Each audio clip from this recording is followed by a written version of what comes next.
right, so we're letting folks in on the Zoom call. And I think we're good to go, Tom? Okay, all set.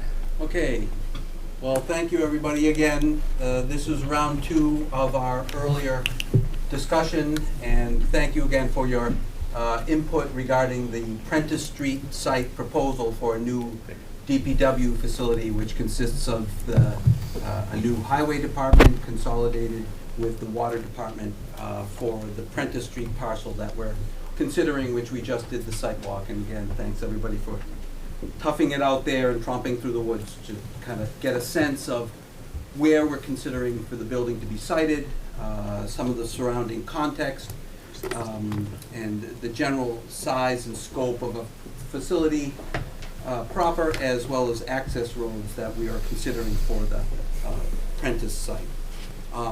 For this stage, not to just reiterate a lot, I'm just going to briefly go through some big picture points about the facility that we're talking about. But we're really here to hear your concerns, to note down your questions and answer your questions now. I will say this is very preliminary in the process. There was several very specific questions about where exactly is the front and how far does it extend. And I think the goal really was to get a general sense of what we're considering. The final solution of the design, the limit, the scope, the developed area is going to still be modified and resolved and worked out based on some of the input that we hear, to make sure that we make something that's amenable to the town, that's going to suit your needs, that doesn't impact neighbors adversely. With that said, I just want to touch on a couple of quick points that might be a little redundant, and then we'll start taking your questions. But we had gone through a process of evaluating 11 potential sites throughout Holliston, varying from 2 existing sites, which are undersized and in deteriorated conditions, which we had reviewed earlier, as well as some industrial properties, the Prentice Street parcel, because of the ability to have access from some of the adjacent roadways, its central location in the town to provide town services for the maintenance of the water system, for plowing, keep the town clean and operational during the daily routines of what everybody does on a daily basis. And there's enough room there, as we said. The Prentice Street site is a 70-acre parcel. And what we're proposing is essentially 4.5 acres to this northern leg, which would be really adjacent. I'm sorry that the plans are just a little small, but if you can see adjacent to here, this is the driving range for the golf course. And we're talking about this upper area, maintaining as generous a buffer with a naturally vegetated buffer to the surrounding properties, Outlook Farm. It doesn't appear to be that way. Why not use the other part? So I'm going to ask if you could hold your comments till we open it up for public comment so that we can finish with the presentation. I will get to you, sir. I'll just ask you to be recognized by raising your hand. Here you can see that we had worked with the DPW and really, and are still in the process, and when we get into the design proper, it will be an effort to review and confirm and consolidate and minimize the overall size of the facility to make it as efficient and operationally effective as possible. That's going to suit the needs. But what we are showing here is about a 40,000 square foot footprint of a building, and roughly about a 4.5 acre area of development. And that would include the operational building, as well as a salt shed and a town-wide fueling, as well as personnel parking. This is a little bit, as you can see in comparison, just as a point of reference, this is the driving range. These would be the access roadways from Burnap, would extend off of there. We had walked in from the side, we had gathered at the end of the trail, which goes through, and there would be a crossing of the trail from the roadway to get to, so the foot and bike trails would have a crossing point from the access road to access the lower half of the site, which is the predominance of the site area from that upper portion. We just brought this is not your design, this is just an idea, if you can imagine. Can we flip back, Johnny? If you can just imagine you're standing here in front, walking down this roadway, if you were to look back to see, because in plan it's a imposing structure, but in front it's a lower one-story personnel, employee facility type space, office space in the front, and the more larger maintenance and vehicle storage areas, more back inboard in the site. So it would really kind of be buffered with the natural vegetation. But we also wanted to just touch on other mitigating things that we can do. For instance, adding a vegetated berm to provide light and sound buffers from the surrounding houses. This photo illustrates that most of the operation, and I know there's a lingering perception that Public Works, big trucks, a lot of equipment, it's an outdoor activity. What we're showing here is that in a new facility, we're providing a vehicle and equipment storage, which is a very important component of the program, to get all that equipment indoors. So it's a very clean site, it's not littered with outdoor equipment, and when the trucks start in the morning, they start indoors, they open the garage, and they're out onto the roadway to service the town's needs. So that's another way we kind of mitigate the impacts of sound and light and noise during daily operations or during a storm event. Other things that we can also do, and these are just, as we're getting into the designs for just discussion points, we can have sound attenuation walls or fencing that can kind of buffer and shelter and shield the operation that from the surrounding neighborhood and context.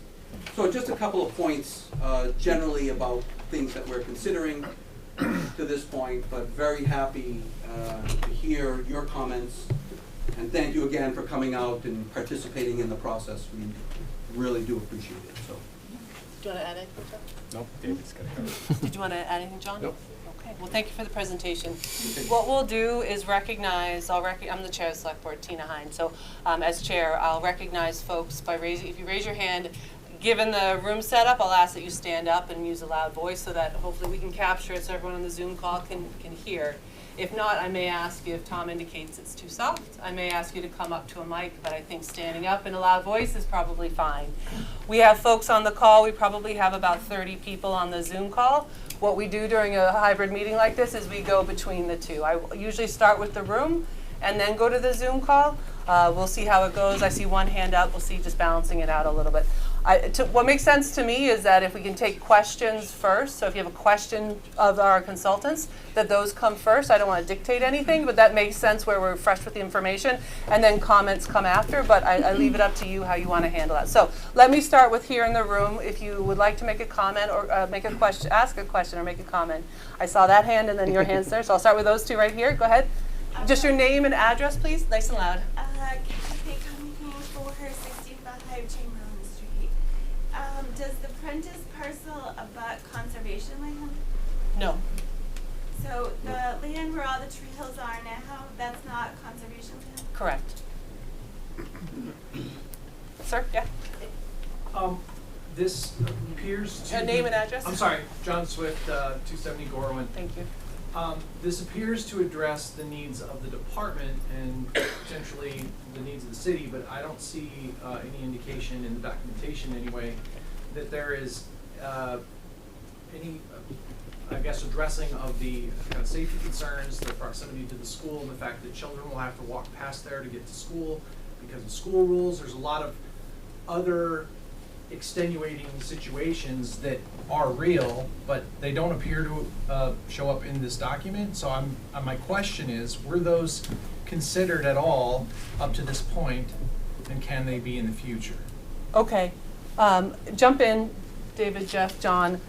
We currently have DPW operating within a half mile of the schools. Right next to the rail trail too.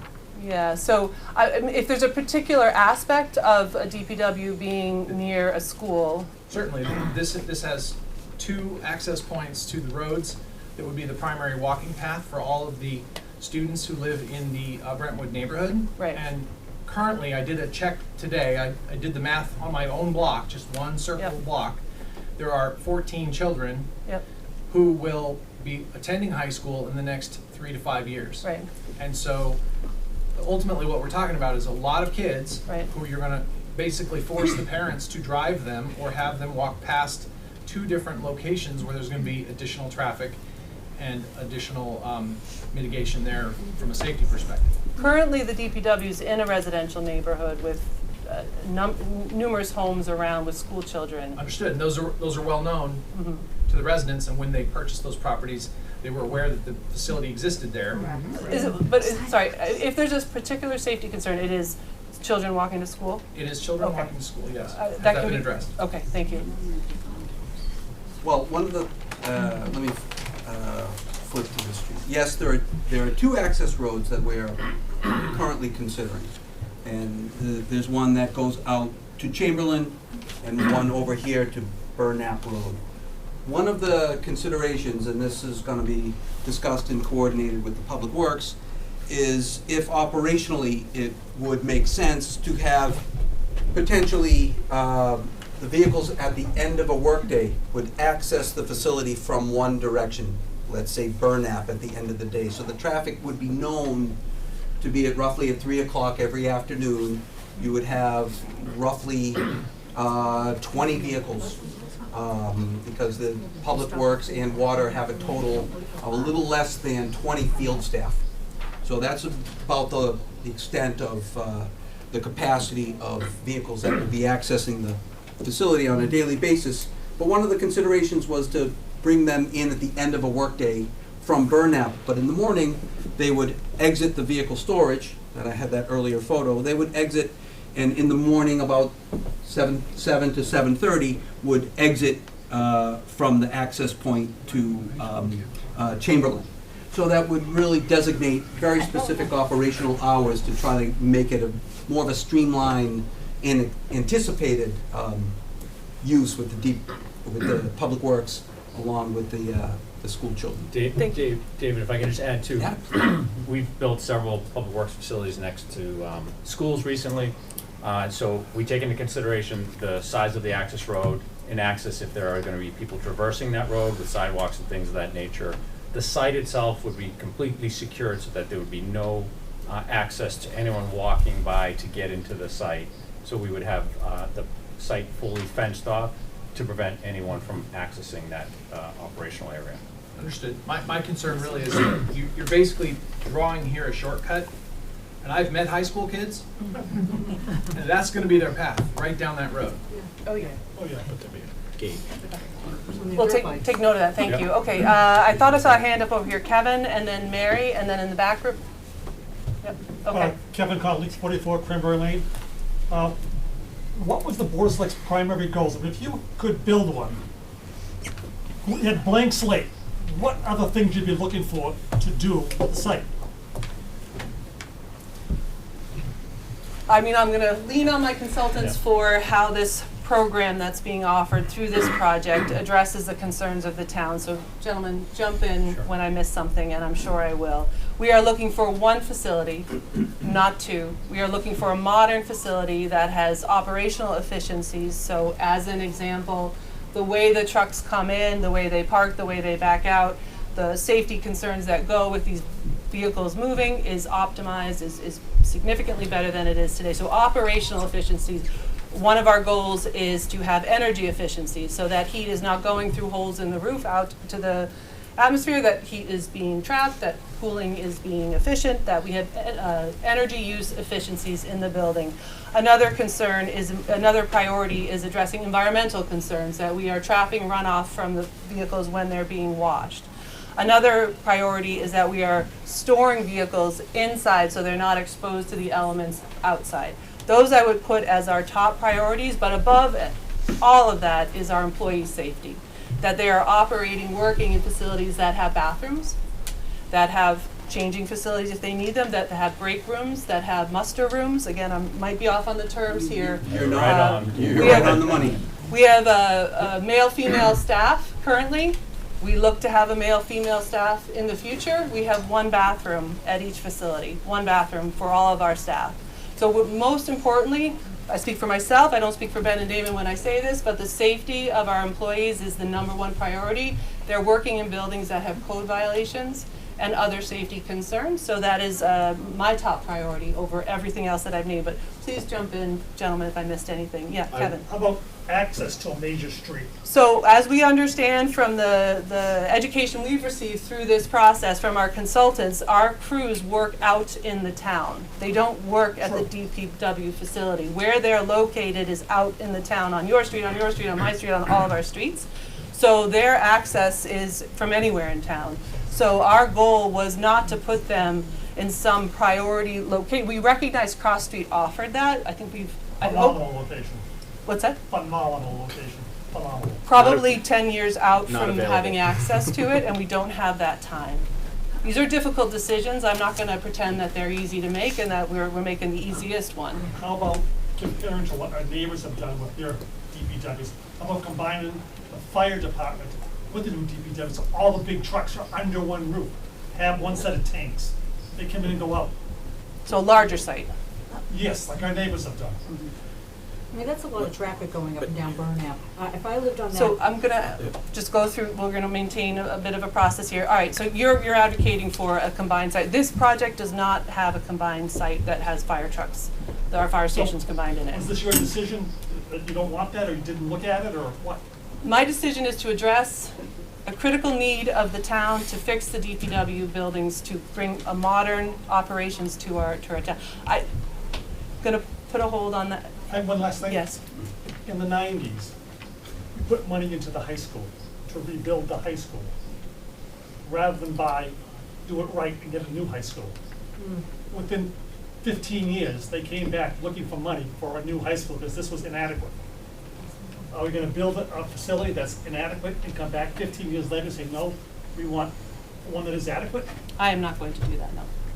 And I think that's one of the things that we're faced with the existing facilities are, even if we rebuilt in those facilities, they're not, future expansion or doing anything in those existing sites is really not feasible even with a rebuild. And I'm very concerned about making sure that I'm not doing what's we've been doing for a long time, which is kicking the can down the road to say the next generation can figure out the problems. I don't love this situation, and I want to make sure that I'm making a decision that, to your point, that in 30, 40 years, they're not saying, why did they do that? Why did they make that choice? Why can't we have something that we can work with and be comfortable with into the future? Because we can't make, we wouldn't be able to meet existing. Did you want a committee to look into this for you, to help you aid, to look What's at the that? sites We had a and so working, forth? but just to back up for a minute with the idea of a fire station combined with this, we had an MRI, we had a consultant do a feasibility study on how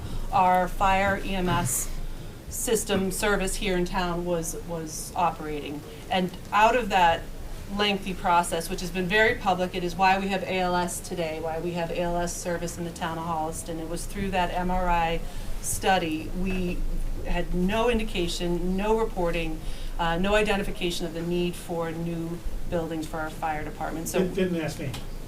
Thanks, Kevin. all right, I saw, I think it was Mary, and then I think it was this gentleman here. Yeah, Mary, please. Mary Greendale, 198 Highland Street.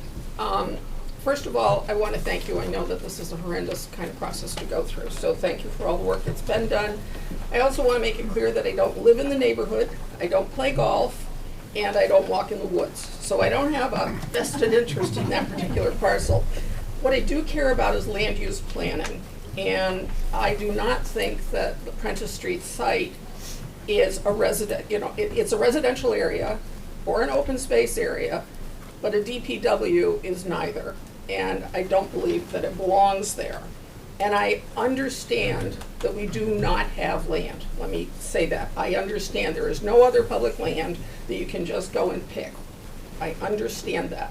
And that's shame on us who've been in town for a long time for not having established a bank, a kitty of additional public land that we could put these buildings, but we didn't. So you've got one piece of land that's a public property that you can go ahead and look at. When this particular parcel was looked at in the 80s, it was going to be condos. This was a whole 120 units, or if I remember correctly, of condos. That project went bankrupt, and when it went away, we, the town, bought the golf course and this land. At the time, we talked about maybe preserving the land as open space. Nobody ever did that. If we were talking about making that affordable housing today, I probably wouldn't be standing here, saying I didn't like that idea. That might work, but the DPW is a different situation. I think that the grades on the roads are an issue. I think the noises will be an issue, but all of that's a moot point. I've written it down. You can read it as you choose. What I'd like to suggest is to get out of the idea of we don't own any land. Yes, we put out an RFP, and nobody was interested in selling us their land. And I'd like to suggest that from my experience doing economic development in the state with communities across the state, very often what they would do when they needed something that they didn't have is they would put out an RFP and they would sweeten the deal, so to speak. So they would offer tax cuts, they would offer some sort of credits, some sort of mutually agreeable relationship that would improve the likelihood of being able to access a parcel that they liked.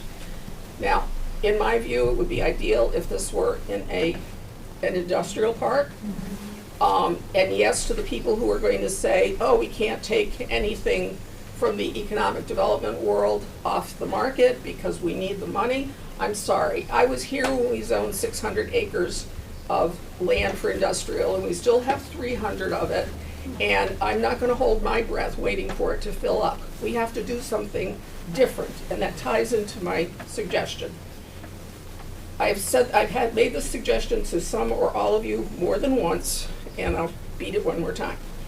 I'd like to suggest that you create an opportunity for one of these industrial parks to work with you to develop a parcel for a DPW and a related parcel for a wastewater treatment facility for that park.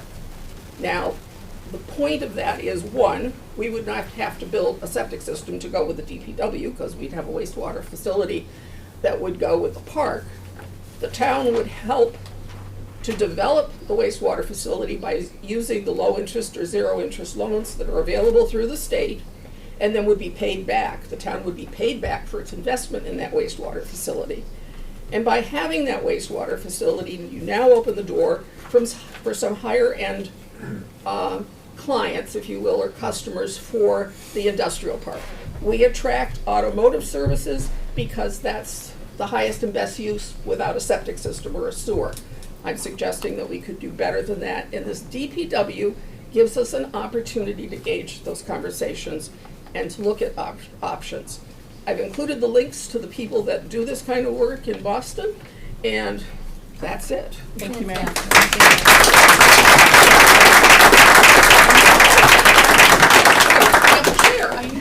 You can take a bow and head out. No, I'm going to just free up a chair. Thanks, Mary. Can I scoot out that door? Is it on the left? Never mind, I'll go this way. All right, sir, you had a question? Just if you stand up and name and address? Come back the phone. Yeah, right. Well, yeah, that's a small piece of paper you got there. What's that? A small piece of paper you got there. I have a handful of questions. I'll try to keep this quick. Russell Lawrence said I live on Gerald Street, 141 Gerald. And a couple of questions that I have. They talked about fuel storage. How many gallons of fuel are going to be kept at this site? And how many tons of sand are going to be kept at this site at its maximum? Do we know that number? probably in proximity of 5 to 10,000 gallons of gas and diesel for the At any townwide given fuel. time? I'm sorry? At any given time? Yes, And how much salt? You said there's a salt barn there? there's a salt shed, Salt yes. shed? I would have to estimate, It's sized at about 2,500 ton. yeah, Okay. Yeah. And that's all sealed up? that's There's nothing to enclosed. worry about with that, right? Right, that's That rooms, is that's, completely that's enclosed on an impervious surface. And what the town currently does at its current site on Arch Street? Yeah, there's a salt storage structure. there is on Arch Street. Yep. That's deteriorated and, Oh, sure. Yeah, it's salt. Exactly. Number of vehicles, and most of it, the pre-treated stuff that they put down on the streets now, is that liquid or is that something that's mixed on site? they farm out a brine mix. They don't mix that in-house, but they do farm that out. What they do treat the roads with is a salt, sometimes a salt sand mix. Well, they pre-treat with a brine, right? I'm not sure. Yes. Yes. Yes, we do. Yes, Yes. yeah. Is that's not manufactured on site?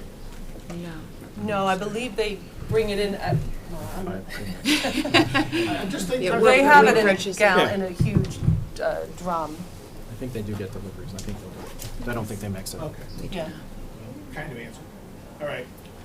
The number of vehicles, you So- said going in and out on a given day? Well, the field staff is about 20 total. Vehicles. And it would be 1 to 2 staff per vehicle. I'm compelled So- to correct that. Travis Gross, 250 Prentice Street. I'm a lieutenant on the Holliston Fire Department. I can assure you the fire apparatus will be going in and out to refuel there. So there are going to be 20 and 30 and 40-ton vehicles going up and down these roads every single day. So the fire department's planning on using this refueling? We use the refueling at the DPW, which means we would be using this new location. Police cars, ambulances, 100% fire yes. So trucks? those numbers are disingenuous. The whole shooting match? I don't, okay, hold on one second. It's not disingenuous. We were asked how many DPW He asked how many cars. I'm gonna ask how many vehicles? Yeah, he didn't Okay, ask how so, many DPW. okay, all right, so then part 2 would be, could you speak to the fire, police, school bus?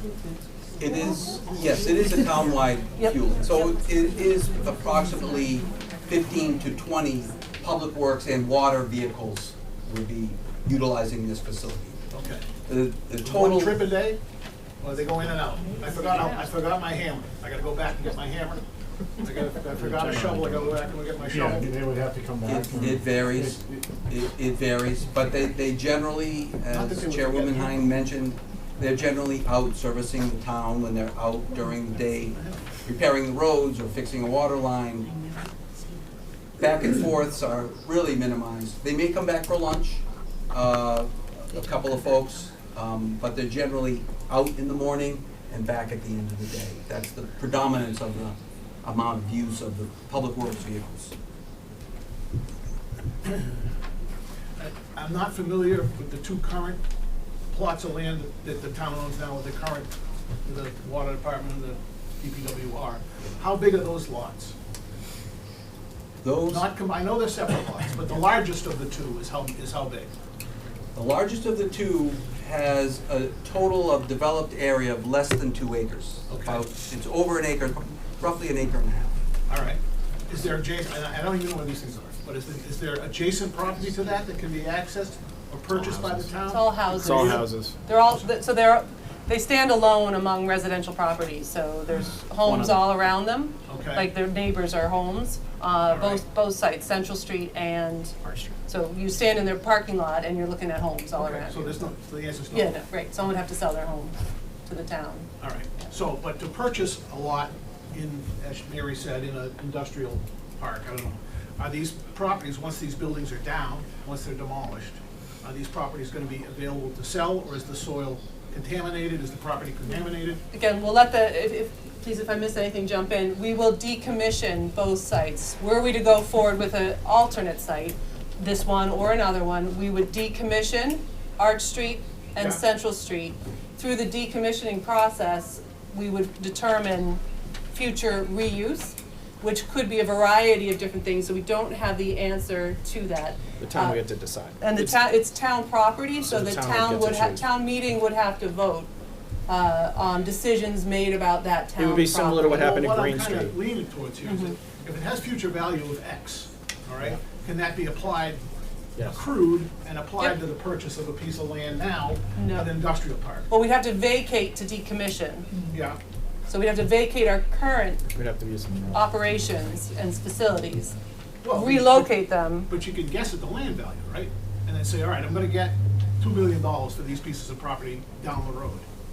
Put that $2 million towards buying something on Lowland Street or in that area there, and then you got a new We piece of land. can't really, I don't think we'd be able to do that. I don't think We'd have to municipal decommission finance. this. I don't think municipal finance allows us, we can't like borrow against Yeah. it, is kind of what you're saying. It's like it's town government, like finance in government, we can't do that like you could in a private property. Because, Because Law. the law doesn't let us do that. We can't like leverage it. We would just we would buy the property. If we were gonna buy something, we would just buy it. And then we would sell the decommissioned property, if that's what the town decided to do at a later date. There would be separate can that be transactions. part of the conversation? Sure.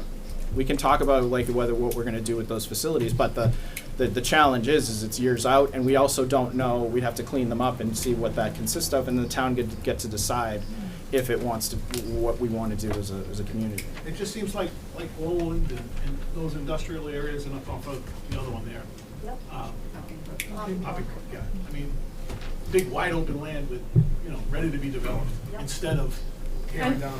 Sure, and to repeat, the town went through two processes in 2022 and this fall in 2024, where we put out through a public procurement process, which is how we operate as a municipality. We follow public procurement laws, rules, best practice. We put out a request for quotes for private property owners in the town of Holliston. In 2022, we received one quote back, and it was for $4 million for a parcel that was in Lowland Industrial Park. The town did not pursue that. In 2024, we got no quotes back. Why did they pursue that? Why didn't you Why did the pursue town Why it? didn't you pursue that? Because I Because actually it know would, the it would have been person that did would have that. more money and we're talking cleanup. about a $50 million So I'm gonna, facility. say why I'm didn't- happy, $4 million okay, is not I'm not gonna necessary. take, I really don't wanna take people yelling out comments because it just breaks it down for everybody else. Sorry, you're right, you were not yelling, you were using a sorry. loud voice. I will follow the process, so if you would just put your hand up to answer the question, ask a question. I have There's also about people, 20 Am I people done? out in the hallway who can't raise their hands because you clearly didn't expect enough people to show up here. And it seems kind of intentional, a little bit.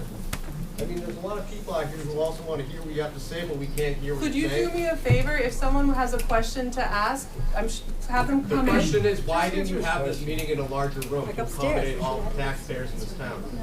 If there's some, Don't smile, that's not a, don't smile and be sarcastic. I'm sorry. We're trying here. I mean, We are, that's a we are serious actually question, don't you trying to think? make it We're very trying- we're open, trying to do as and much we, as yes, we we can. did not expect this There's a many lot of space in this people. building, There are right? people, Okay. we Why did didn't not you expect expect this that, to but we do have the Zoom and everything Sir, going do you- live. I'm gonna finish up with your question, sir. You're still up, and then I'm gonna turn to two people on the Zoom call and then come back. If you have a question in the room, just raise your hand. And sir, if there are people out in the hallway who would like to come in, if you could make space for them, I know it's difficult. I'm not saying that you're not making space, but just let them know that they can come in and raise their hand. Yes, And I do have one more One more, question. sure. About the access on Chamberlain. yes. Is that, do you know the street number? Is it, okay, is it Oh, beyond the 82? location on, Is it beyond the three new few million dollar homes? Close to Between four. those, please fellas, is it between those three new homes yes. and the two homes from Habitat for Humanity? That is So that's where it's gonna go, between those three what's been houses? proposed. Well, that's the intent. I mean, that's where, if they build an access road, it's gonna be in that spot, Correct. right on the curve. Yeah, it's adjacent to the Habitat for Humanity. Yes. Yes. Right on the That's curve, not good. right? Why? Because ever since they town put the owns double that. yellow lines Yeah. on Chamberlain Why? Street, it's like Mad Max. It's- I agree. Okay. All set? I have a question. I'm gonna take. We only have 6 She's more. doing the Zoom. So I'm gonna, Jamie Ring's hand went up first, and then Joanna McCoy. Jamie, if you could unmute, and please, if you could turn your camera on if you're able, so we can see you, that would be great. Yep. Can you hear me okay? Yes, go ahead, Jamie. Jamie Ring, 427 Prentice Street. I'm just down the road. I do have a couple of small questions, but I wanted to make two important points. Thank you, Mayor Greendale, for pointing out and reiterating what I think a lot of us are thinking about. If we're spending $50 million to do this, to me, $3-4 million to buy the right spot does not seem unreasonable. Concerning traffic and trucks specifically, when trucks go by my house, they hit every little pothole and it sounds like an explosion. The road is 125 feet from my house and it scares the dog. It sounds like an explosion at the end of my driveway. And that is every trailer, every truck. And there's a lot more of them now in the last 15 years. So I'd just like to point out that even a single truck added, it gets worse and worse and worse.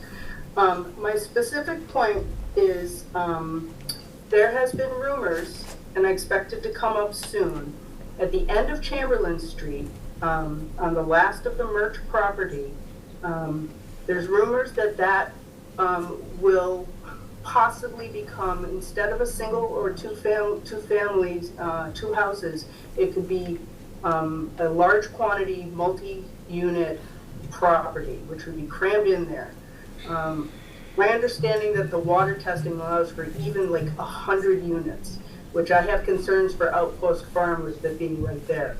So that makes Prentice Street and Chamberlain Street now a major intersection, comparable to the Highland Prentice Street over by the high school. So if you're adding all of this traffic, and a lot of it is trucks, it doesn't seem supportable. Thank you, so Jamie. So take that into consideration. But I do have two questions. Can you compare the size of this to the facility that's on, I think 135 in Hopkinton, in terms of acreage and noise? I'm just wondering why the town didn't secure land years ago, since the facilities have been failing so long, because all the developers have been picking stuff up when you guys could have grabbed stuff long ago. Again, that's what Mary Greendale had pointed out. You guys are doing a great job, and I know everybody is taking a lot of things into consideration, and this is a difficult decision for everybody to make. So I do thank you.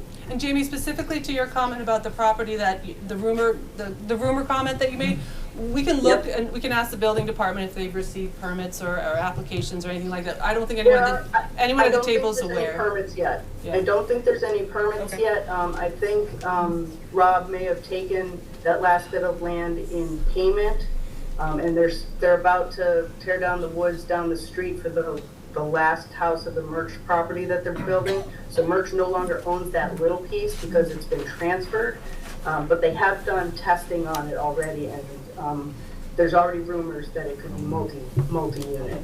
I haven't heard anything about that. Property. Okay. Did you want to address the Hopkinton? Yeah. And the acreage that they've already torn down for all of Murch right across the street from there is already like probably 50 acres. So that's environmental as well. Thank you. Okay. Yeah, so we'd be able to address the comparison to the Hopkinton Public Works facility. We were the project architects, engineers for that facility, and this facility is comparable. Roughly the same size, a little bit smaller. The area of development and approximate footprint area of the building. So if you know that location, you drive by, you can get a general sense. It's right on Wood Street, heading towards Hopkinton, 135. About the same size facility, because it's a comparable size operation. They do the same amount of services and amenities. They have a water department, a highway department, so very comparable. Okay, thank you, David. Yep. Jamie, if you wouldn't mind taking your hand down, I'm keeping track on the Zoom call. You're certainly welcome to keep it up if you have another question, but just to keep, thank you. Joanna McCoy, if you would unmute, and if you can, turn your camera off so we can see you and you can share your name and address, please. Hi, so I've unmuted. Give me a second. I'll figure out how to turn on my video. It's okay. Thank you. Good evening. Hi, so I live at 60, I'm Joanna McCoy from 64 Chamberlain Street. So there's a wetland behind my house, and there's a wetland that kind of comes out of the ground there. It runs all the way from the little pond next to Outpost down to where the pool used to be and farther. And so my question is how the access roads would impact the wetland. Dave, do you wanna? Yeah, we would need to cross that wetland to get access to Chamberlain. So there would be an area that we would probably need to infill and then replicate that area, so that it could be a small crossing of approximately a 30-foot wide roadway. We would potentially culvert underneath that to keep any standing water moving as we needed. But that's a process that we would obviously go through the permitting process and work with Concom to see what would be acceptable for that impact to that wetland area.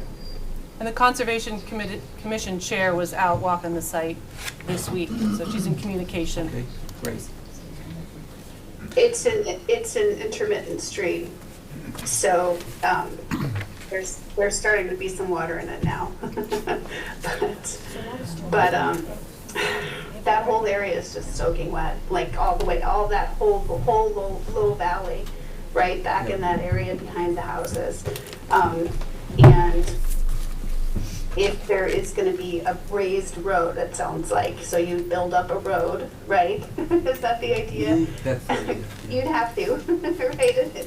And then just cut off, because the water source comes kind of back behind where we live and where our neighbors live, where Moon lives, and so you'd have to definitely figure out how to sort of get it across, right? Because otherwise it's just gonna there's nowhere to go. Joanne, do you have any other questions? No, thank Okay, you. thank you very much. Oh, Can I just say one quick thing, Joanna? You said you're in 64 Gerald Street? Nope, 64 Chamberlain Street. Chamberlain Street. I thought you said Gerald Street. My bad. Thank you.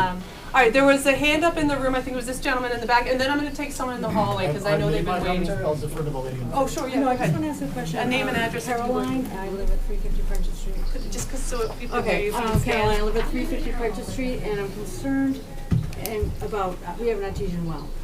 And a lot of people on those streets have artesian wells because it was the farm area and we don't have town water. And how are you gonna be sure that none of the salt and all that stuff that they're gonna be holding, that department doesn't seep into the water? So we have, for the operation, it's an impervious surface. And all the runoff and rainwater and any contaminants that get to the surface go within a drainage structure. And so that's controlled and contained in a new. Until it fails. Until it fails. Well, that's one of the advantages of a new Right. facility, is that you'd be able to implement these drainage structures and these gas, oil inceptors as needed for contaminants such as oil and salt. So these, we're very aware of these elements. You're in the woods. Okay. David, are those structures, that system, is that in place on Arch Street and Central Street today? No, they aren't. Okay. No. Okay. Did you have another question? I have a lot of questions. Okay. Do you mind if I take someone from the hallway? Yeah, go ahead. Is there someone, sir, I think your hand is up. hall that wants to have a question? Come on in.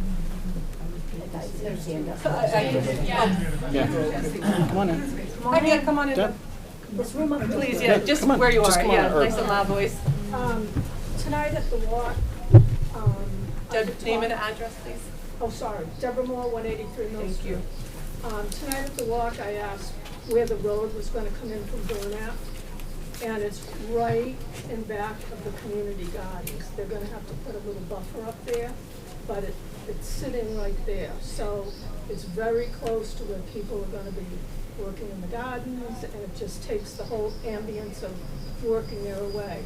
And just for people that might be new to town, next year, this will be the 40th year that we've tried to keep this a recreational facility with open space. The journey started in 1986, as people have said, selling it to a developer.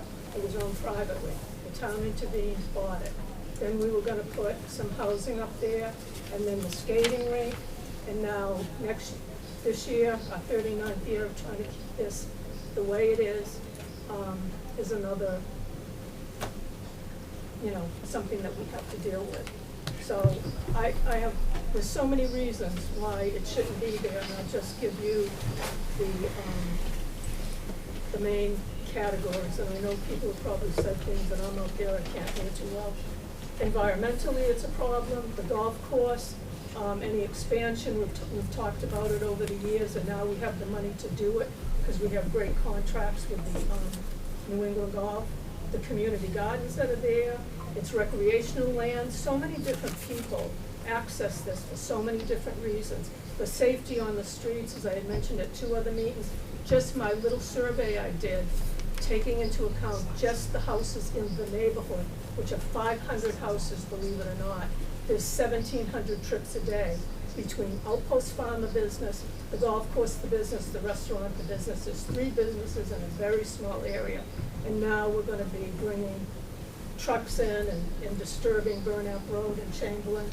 And it's leading up to that, it's impacting a neighborhood that people have moved there for reasons. They love it. They're engaged with the piece of property. And, I hope this is something that we can look someplace else and get another site for this, and we all can come together and support that another site that we all agree on, because I just feel this is not a good fit for the property. Thank you, Deb. And just to reiterate, it's town, yes, I'll get you 1 second, it's town-owned, it is not protected or restricted.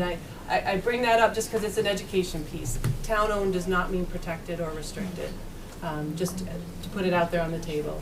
And in the past, it has, so Deb's speaking to history on the land, and in the past it was considered for a wastewater treatment site. It was considered for affordable housing. It will in the future be considered again. It's just the nature of development and growth in a community. And I'm not saying that because it's going to be me. I won't be around when that's happening. But because it's town-owned property and it's not protected, not restricted. I'm going to take the gentleman in the back. I just want to, as a point of fact, not opinion. Yes, sir. Did you have your hand up? Yeah. Name and address? Sure. Leo Downing, 11 Shea Drive. So Yeah. first I'll just speak in a positive way for actually the people that work at the DPW. So Shea Drive, I live right by Arch Street, by the facility, and my wife walks our kids every day to school. So the people that work for the town are great. They drive slow, so you don't have to worry about that because they actually do take that into consideration. And the noise, yeah, I've lived on Mechanic Street. Yeah, when you're living that in an older house, and you're going to hear it. My question to the town is, have you done a soil sample of Arch Street for the tanks and everything? We have done a phase 1 environmental assessment. Yeah. And there have been some historic releases Right. there. So my reported. question on that is, because it's a god-awful, site to see the golf station, and no one wants to buy that because how much it'll cost to mitigate or remitigate, whatever the proper word is, to take everything out of that soil and do it. I'm just wondering, are we going to be faced with the same thing on Arch Street? So the chemicals, the releases are different. So Okay, if but you go- still have you still have the gas tanks, right?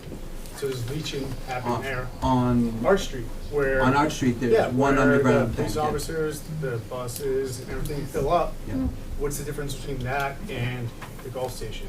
different, so the Gulf Station I don't really want, we're not here to Right, but I discuss that, understand. but So there are then- different chemicals that we're dealing with at the Gulf Station related to properties behind it, like 9 Green Street.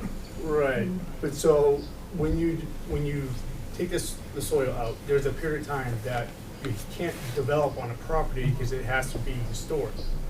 So my question is, how long is that property? Because like this gentleman back here said, well, if we know it's going to sell for $2 million, but we can't build on it for 15 years, well, then that's $2 million that we're just not going to be able to use. And we don't know that it would be $2 million. Right, But we don't know if you can sell it. Yeah. We're talking hypothetically. Right. So my just question is, doing the test to figure out, okay, if when we do move on from Arch Street, because yes, it is falling down, how long until that place is actually going to be able to be turned around in whether it's a town or to be sold?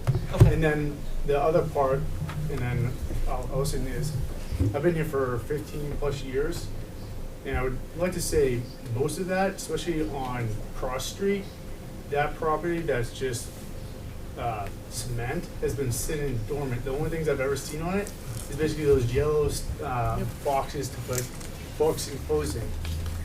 Like, does the town know who owns that and what is their intention for that? Because I've been here for 15 years. That was actually the site that we were gonna put this, what we're talking about. Yeah, 'cause I went in that's- front of town meeting to say that we wanted to do that, but the state has it in land court and has not released it, and we But don't know how so- to push on them to get them to, it's been there for 20 years. The problem is that the people on the other side who own the property Yeah. are all deceased. There's no one alive So to. you're going to- against the estate.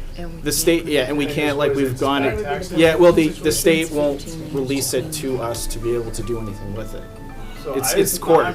just from these people and everyone else, everyone doesn't want it in the neighborhood. I totally understand that. If you move into a property that has a thing, they're like, okay, we're It was a gonna have to great use it. solution, you're right, So but it was, I it's, would just, my opinion of what I've seen in the town, I think that is your prime location, and I would press harder for that because we have. We've So gone through the EP, 2 years. well, and it's been in Colancourt for 20, 25 years, something like that. Sure. And I think it's important to note that we'd have to clean that up and it would take. And we would Yeah. also have to pay for the cleanup too. So it's EPA is committed Right. to cleaning it up on their dime, not the Right. towns. And the Who knows if that's gonna happen timeline right now. they've given us, once it comes out of Blankenport Yeah. and is town-owned, is 5 to 10 years. is. And that's assuming that the For current EPA, administration even for honors those that. who So want to do- it kind of goes back to my original point of Arch Street. You're gonna have to do the same issues when you clean that up. It's very specific to the chemicals in the ground and what EPA, DEP require.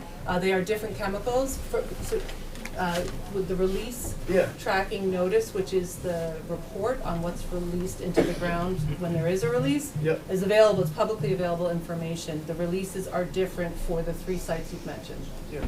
And so if you are good to go to move forward, when would this facility actually be, start breaking ground on? If it Well, was, say today that was a great spot, everyone loved it. When would you break ground on this? You have to go to town meeting for approval Right. first. Right. And that, What's the perfect quickest- world. Design what's the and quickest thing to do? permitting. You How will long? be, Yeah. Was it? I'd say we May. need to go through a design engineering process So and just then, give me and the then. best case scenario. Can't Yeah. hear what they're saying. okay. We would look for approval from town meeting in May, perfect world. We would look Yep. for approval, town meeting in May, and we have some scenarios of how, the timeline for the Yep. project. I believe, is it 2.5 years? Yeah, so Correct me, please. one year to get through the design, bidding, get a contractor on board, and then 18 months for construction. So we're looking at 3 years before there's realistically break ground. No, that we're done. It would be Oh, 3 years of done. done. Oh, okay, done. All right, It's so. a year to break ground approximately. Okay, break ground, okay. So then, and you've been pressing on that cross street for 2 years? Well, 2 years that we had we've been pressing on it for longer than that, but 2 years specifically to this project. We Okay. brought in our state representatives, so Senate President Karen Spilka And represents there's not much we can Holliston. do. James Yeah. Arena Well, DeRosa If is anybody has a our magic state formula, we'd love to hear representative. it, but we We haven't. reach out to them periodically, every 6 months or so, where are we on this, where are we on this, where are we on Have this? you reached out to the community though? The town? And be like, hey, we are looking, we need a new facility, we're looking at this, we're looking for help.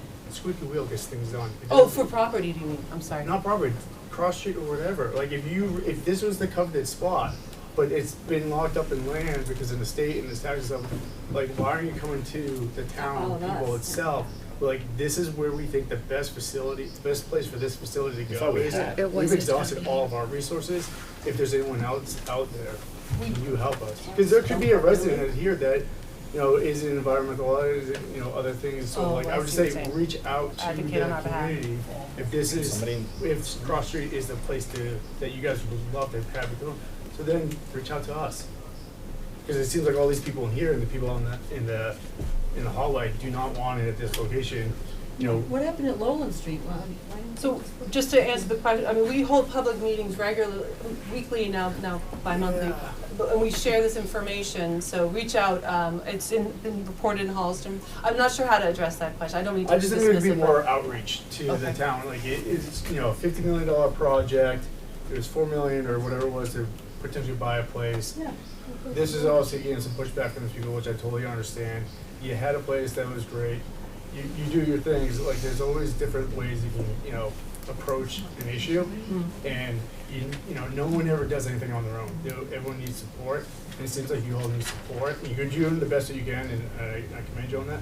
But then come out to us, you know, but do some type of thing, because it's a big investment that you're proposing, and it's something that's needed. But maybe that location isn't ideal. You got wetlands, you got the neighborhood, which I will say, DPW people driving by are great.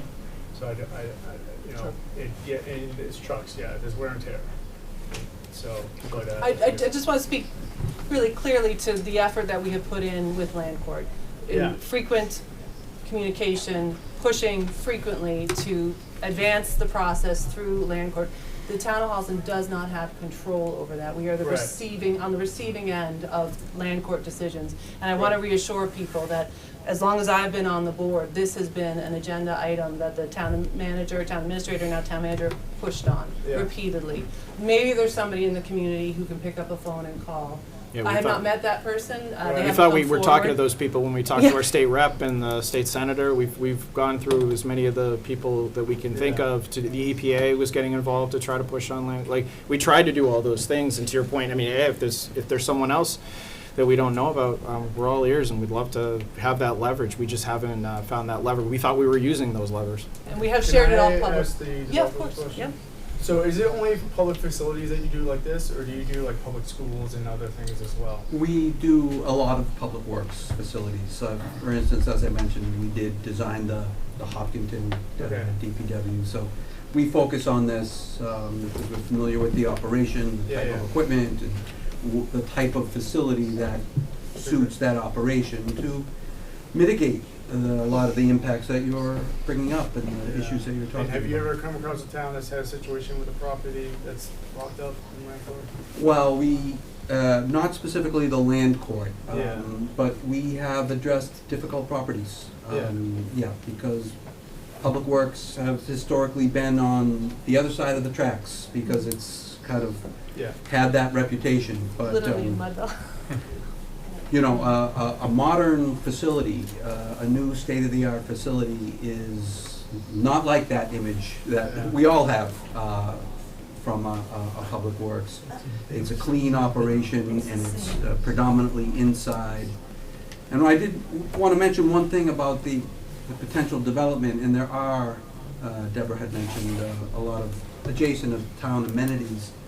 One thing about the town developing this parcel is that the town has control to make it as accommodating. It's not a for-profit developer, to make it as accommodating and as beneficial and as nice a facility and state-of-the-art that it can possibly be, and be a great attribute to the town that everybody would be proud of. So we're talking about it in this negative kind of connotation of the historic Public Works facilities, but that's not what we are.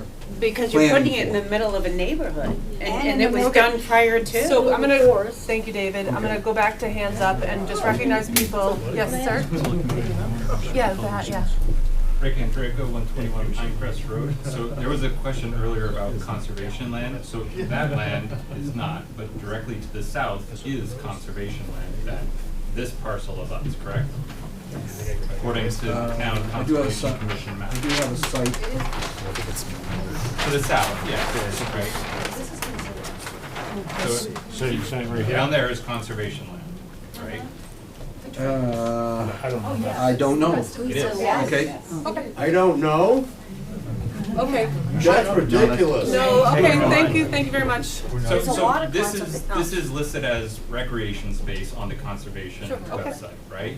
So this is a slippery slope. There's this, and then we need a new high school, which this is a perfect spot, and then the next thing, and the next thing, and before you know it, it certainly is open space, right? Because it's been opened up completely to an easy point because nobody has to go through the difficulty of the other options, right? That's what it feels like here.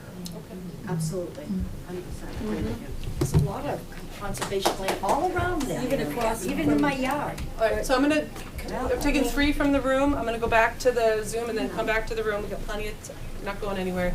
The person on the phone, on the Zoom call with the hand up iPhone, I'll just need your name and address if you can. you're on your phone, so I guess we won't be able to see you, but you can unmute and name and address, please. They may have stepped away. I'm not seeing any action there, so we will come back to you in a moment. And I just have to say, this is a big crowd. This is a really intense experience for everybody, including myself. Forgive me if I smile inappropriately. It's just me self-regulating. A large crowd with a lot of emotion in the room. I'm here to show respect and to listen to everybody, so bear with us while we work through everyone's comments. So I don't see anyone on the, oh, yes, there you go. This is Liz. Go ahead. Yep. Hello? Yeah, we can hear you. Okay, thank you. This is Dr. Liz Tyler, 17 Norland Street. First of all, I want to thank you for this forum. I want to thank you for allowing people to express their opinion at length. I'm going to try to be brief. The first thing I'm concerned about is that you started with you are looking for one site. And I think that puts off the idea of using the old buildings, the old sites, both for the water and highway. And I want to stress one advantage to the town of having the two sites. Many people in this town, as was clearly seen in the survey for the future of Holliston, are concerned about the water. We're concerned about our water quality. And people on our street, including myself, I have a filter on my water so that I only drink and use filtered water. People buy buy water, bottled water. Water is an issue, and if you had two buildings, it would be time to separate the highway department from the water department. The town of Holliston needs someone whose first priority is water. We have a very precious commodity here. And with all due respect to the select board, I know that the select board are the ones who are replacing the water commissioners, and they're supposed to review the water and the highway. I do not believe that there's anyone, I may be wrong, that anyone on the select board has experience in water quality. So there'd be a big advantage to having the two buildings, so we could have a water department with very qualified people who are dealing with, at the head. Water is like a second priority right here. We have a highway department person, and then he takes care of the water department. So the point I want to make is there's an advantage. We have a precious commodity that we should protect, and having two buildings would be an advantage for the health and safety of the town. The second point I want to make, and it could be that I misunderstood, but I think that it would be best for the select board to put on the warrant the two sites and let people choose, let the voters choose whether they want the site at Pine Crest, which is in a bad situation as I believe, and using the two buildings, using two sites. And when I I was a bit concerned again, because when I spoke to one of the select board members today, he said, well, we don't want to put two options on at the town meeting because it would cause residents to be against one another. And I think that's called choice. Having the two sites is called choice. And it's the residents who are going to pay the taxes to pay for these buildings. So I really urge you to put the two sites on the warrant and let the residents who are going to pay the bill make the choice. It's too much of I'm sorry, but it's too much of a decision to be left to three people in the town. We're going to be paying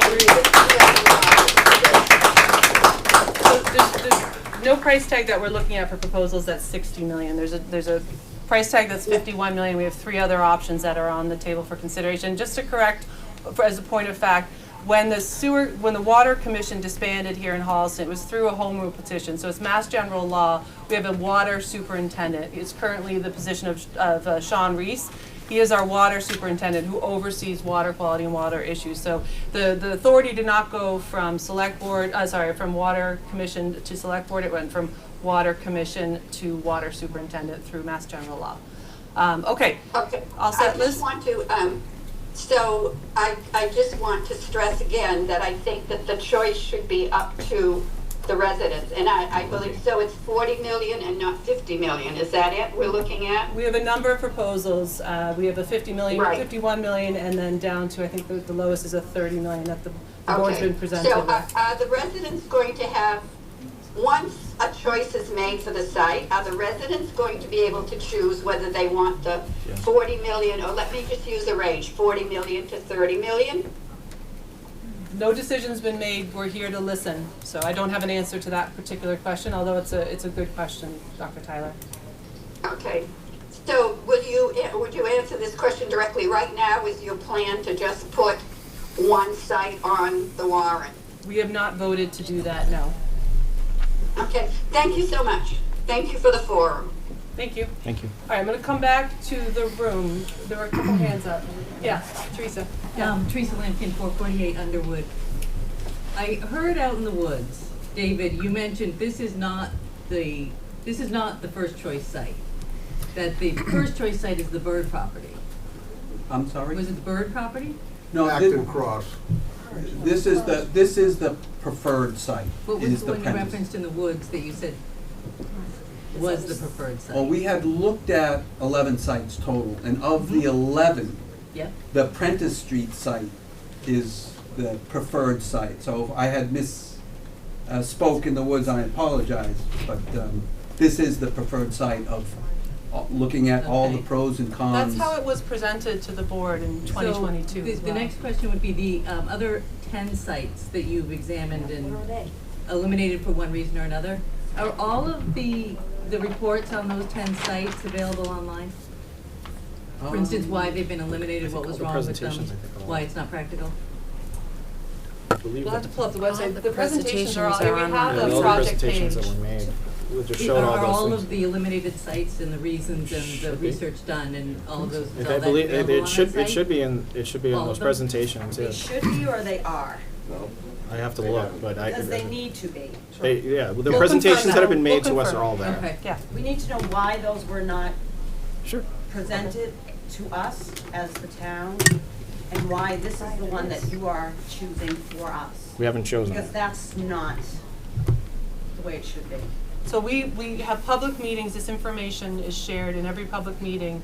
There are no closed door decisions being made. It seems like it. Who's gonna make the decision to do Certainly this seems like there's ultimately? been Town meeting, closed doors town meeting decisions. decides it. Many closed doors. Many closed doors. Okay. So, that being said, I would personally, Deanna Norton, 215 Underwood Street, would like to know the other suggested facilities, sites. I want all of that information. I also, while I'm standing in here, I have a question. Was one of those sites the area behind Phillips 66? The cross street? Cross Street? The cross street, the Axton Cross property. That was the property that we had, that put in front of town meeting and decide, I believe that's the property you're talking Yeah. about, the one that's right next to the rail trail, Yes, The- and you're telling us that that's contaminated. yes, well, that was what we were talking about with land court, that it's stuck in court. So the town has agreed that that is the preferred site that we would want to put the facility on. And the state has not released it from land court, so we can't get access to it to do anything. So instead of waiting. We can't for- wait with the for a current nice- facilities. For a situation that probably would be the best scenario, if not in the industrial areas, you're going to destroy beautiful, pristine land that was supposed to be deemed recreational, and it's listed as such on the town map as recreational land. Could you explain that? We would, oh, sorry. And I would love to know, in this plan, where is the conservation committee who's looking at this? So, I'll The address. conservation should be involved. Sure. I'll address that first and then come back to I think the question was, I just blanked on it. Your question a moment ago, you wanted an answer to, let me address that So one. we're not waiting for Cross Street. Thank you. Oh, we're out of time, right, okay. Now, Conservation Commission, the commissioner, the chair, has been on the property. So she, Go ahead. so she's walked the site. All boards and committees were invited to the site walk and the public forum, including the Conservation Commission. We had commissioners on the site walk. I don't know if they're in the room, but I saw a few of them when we were out on the site walk an hour ago. They will go through, this project will go through all of the Conservation Commission process that it's required to go through by law. So they're actively engaged and communicating regarding this in terms of the conservation piece. The why, I think the question, if I have it right, correct me if I'm wrong, but the question of why are we doing this now? Why aren't we? Well, it just sounds a little strange that like you have property that's ideal. And we've been waiting for this property. Our employees are at risk. The buildings are at risk. Buildings are falling down. The buildings, okay, here's another quick question on the topic of the buildings. We rebuilt the fire station, the police station where the police station was. Why can't we rebuild the DPWs where they are existing That's now? one of the proposals this board is considering. Tonight, we're here to talk about Pinecrest, but we can talk about that, I suppose, but we don't have the presentation for that. We're here for Pinecrest, but we are considering a proposal that redevelops the two sites, Arch Street and Central Street. Okay, and I would imagine that would be a lot less money if we're all gonna just be concerned about money instead of environmental issues. So Weston That would be Sampson has, less. I'll let you speak to the price tag and the redundancies that come with redeveloping two sites, but the board received a presentation again in a public meeting on it's online as well, 2 weeks ago, where they presented redevelopment of the two sites. The price tag is higher, the timeline is longer, and there'll be redundancies. We'll be paying for duplication of building structures and so on. Yeah, the support spaces. How much? How much are? So the quote came It in at. was about $8 million more On the scheme of a because of $60 the. million project. It's not a $60 million project. The board is not considering any proposal that's $60 million. I'm sorry, 50, forgive me. There's a I- 51 million. Yes. I also have another question that I asked you regarding the land that is being proposed on is deemed recreational land in the town of Holliston. How is that recreational? So how's the How is DPW? that facility recreational? That land is considered recreational land. Can you explain how a DPW facility that disrupts all recreation is considered suitable for that location? Sure, I understand the point of your question. The proposal is maintaining the trail system that's been identified on the land. Recreation status, and I don't want to go out on a limb here and speak out of turn. Recreation status, if someone can correct me if I'm off the mark here, but recreation status is not a protected status on town-owned land. I know that's hard to hear, and I'm not saying I agree with It's not that. necessarily protected, I get that. It's supposed to be deemed recreational. Where, That's where does what it, town people bought their properties, where does it recognizing state that that would anywhere, stay do that you way. have a simple, all of us should have a sheet saying, okay, this is what recreational land is, this is where they wanna put this. You're not making this process easy and forthright. It just feels very odd. I don't get it. I think there are other people who have said that along the way that I've heard, and I'm not very comfortable in this situation. And I do feel that I'm not the only person who feels like this is being pushed down our throats and we don't want it there. There has to be, there's industrial land in Holliston. I cannot for the life of me believe that there isn't available space in those areas. Okay. The most logical already cut down, this is just wrong. Yep. It's wrong. Thank you. Yes. Hi, Jay Heisel from 80 Fairview Street. First, I just want to thank you for fielding all the questions. I really appreciate it. I'm a couple streets over. My only question is really around budgets. You know, I'm hearing $50 million. Where is this money coming from? Is this under the town proposition override or some other method? Okay, so a couple points to that, and Ben and Damon, Kathleen, jump in on this. We went to town meeting May of 2023. Town meeting approved a $30 million DPW facility at Cross Street. That then triggered a ballot question that was the May town election of 2023 that was for a debt exclusion, not an override. So a debt exclusion is property taxes raised above the current property tax rate and runs for the life of the debt for the facility, for the debt. Yes, thank you. Long night. When Cross Street failed to bear fruit, and the DPW facility is at its critical point, the board had to take action. So our action is to pursue an alternate site. It will take us back to town meeting for town meeting approval for an increase in the cost.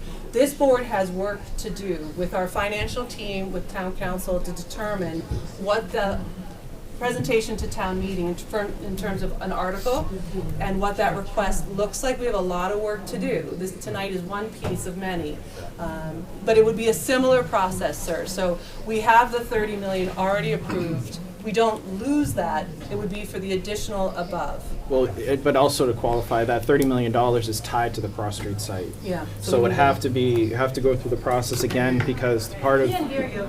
I'm sorry. The money that was allocated for the debt exclusion from 2023 was dedicated to the Cross Street site. It says specifically it's for that site. So as we go through a process and have to select a different site, we have to go through the process again, because that's what we told town meeting we were going to do, which is to say, I got up in front and said, this is the right site. It's not the right site, and we have to find a different place, so we have to go through the process again at town meeting. So town meeting will get to decide again, and the voters will get to decide about a debt exclusion as well, regardless of what site it is. Does that answer your question, sir? It does. Thank you very much. Thank you. Sure. All right. Yes, sir. My name's Kevin Norton. I want everybody to know who I am. Lifelong resident of this town. Couple of questions. Well, when I bought my property up on Underwood Street, 215 by the way, I was assured by the town that this is recreational property. Conservation. Conservation as well. So I felt comfortable that nothing was going to get built out there. I paid a big premium for this piece of property, and now the town's kind of saying, well, it's kind of recreational-ish. So I think the town is trying to put something over on the people that use that recreational area. Yeah. Okay? I think it's unfair. I think it's deceptive. Yeah. I think that I just found out about this yesterday. I think it was vastly under, everybody in the town should have got a postcard. Okay? It costs a town like, what, 40 cents a postcard? I mean, it's usually about $2,000. I have a real issue with the fact that the select board did not tell everybody in this town, your taxes are gonna go up because we wanna spend $50 million of your money. I'm appalled. I'm appalled by that. Okay, Mr. Norton, we don't have that ability. It will be town meeting's decision, and then it will be the voters at Oh, wait a minute, town wait. election. Yeah. Well, you have the authority, you have the ability to like all of a sudden jump on this, but you don't have the authority to send out postcards or emails? Or phone calls, we get phone calls. Anything. Everybody in this town is gonna have to pay that bill. Okay, so I'm appalled by the lack of communication between the select board and the people that are gonna pay the money. That's number one. The other one is, supposed to be recreational, okay? I bought my property knowing that I wasn't gonna have a DPW barn behind me. That's another thing, okay? The other question I have for the gentleman over there, how many square feet of wetlands? I'm a landscape contractor by trade, so, I'm I'm pretty well aware of what goes on. How many square feet of wetlands do you intend on eviscerating? So there is an area of the roadway Yep. that will bisect the wetland. We don't have the exact square footage. so Well, can the way point I out- looked at it with a scale ruler really quick was like 800 linear feet times 50 feet wide. Okay, because you need a 40-foot road to get trucks in and out so they don't hit each other. Plus you have the slope. Okay, so to me that's more than an acre. Okay, and I'm going to ask you, where are you going to reclaim this wetland? I don't see, that's over an acre. I mean, this is still going to go through the design process. Well, I mean, at this point, don't you think that you should have at least So this addressed is- that? You're engineers, right? That's right. David, I can add to that. Okay. Because we went through and looked at some high-level GIS information on the limits of You gotta wetland. speak up, I'm kind of deaf. We looked at GIS information on the limits Yeah. of wetland, and then I'm we tried, quite familiar tried with to it. pick the most narrow point for the crossing. Of course. So then obviously there's a design process. We talked about Mhm. 8 to 10 months to design. Mhm. That's where you would go out and permanently flag those wetlands, Mhm. identify the best crossing location, and then identify the best construction type to get across that wetland Mhm. to minimize any impact. Okay. So the goal would be to come up with either a culverted design that keeps the hydraulic connection or a spanning, a structure that could span that. That's Mhm. all something that has to go through the design process to minimize any disruption to those wetlands. But well- that hasn't been done because Okay. we're at the conceptual level. This is all drawn at a conceptual let me- level in order to get okay, the input. Okay, I get Sure, it. yeah, You know, if you I'm a would quick just study. address your questions to me and I'll pass them on.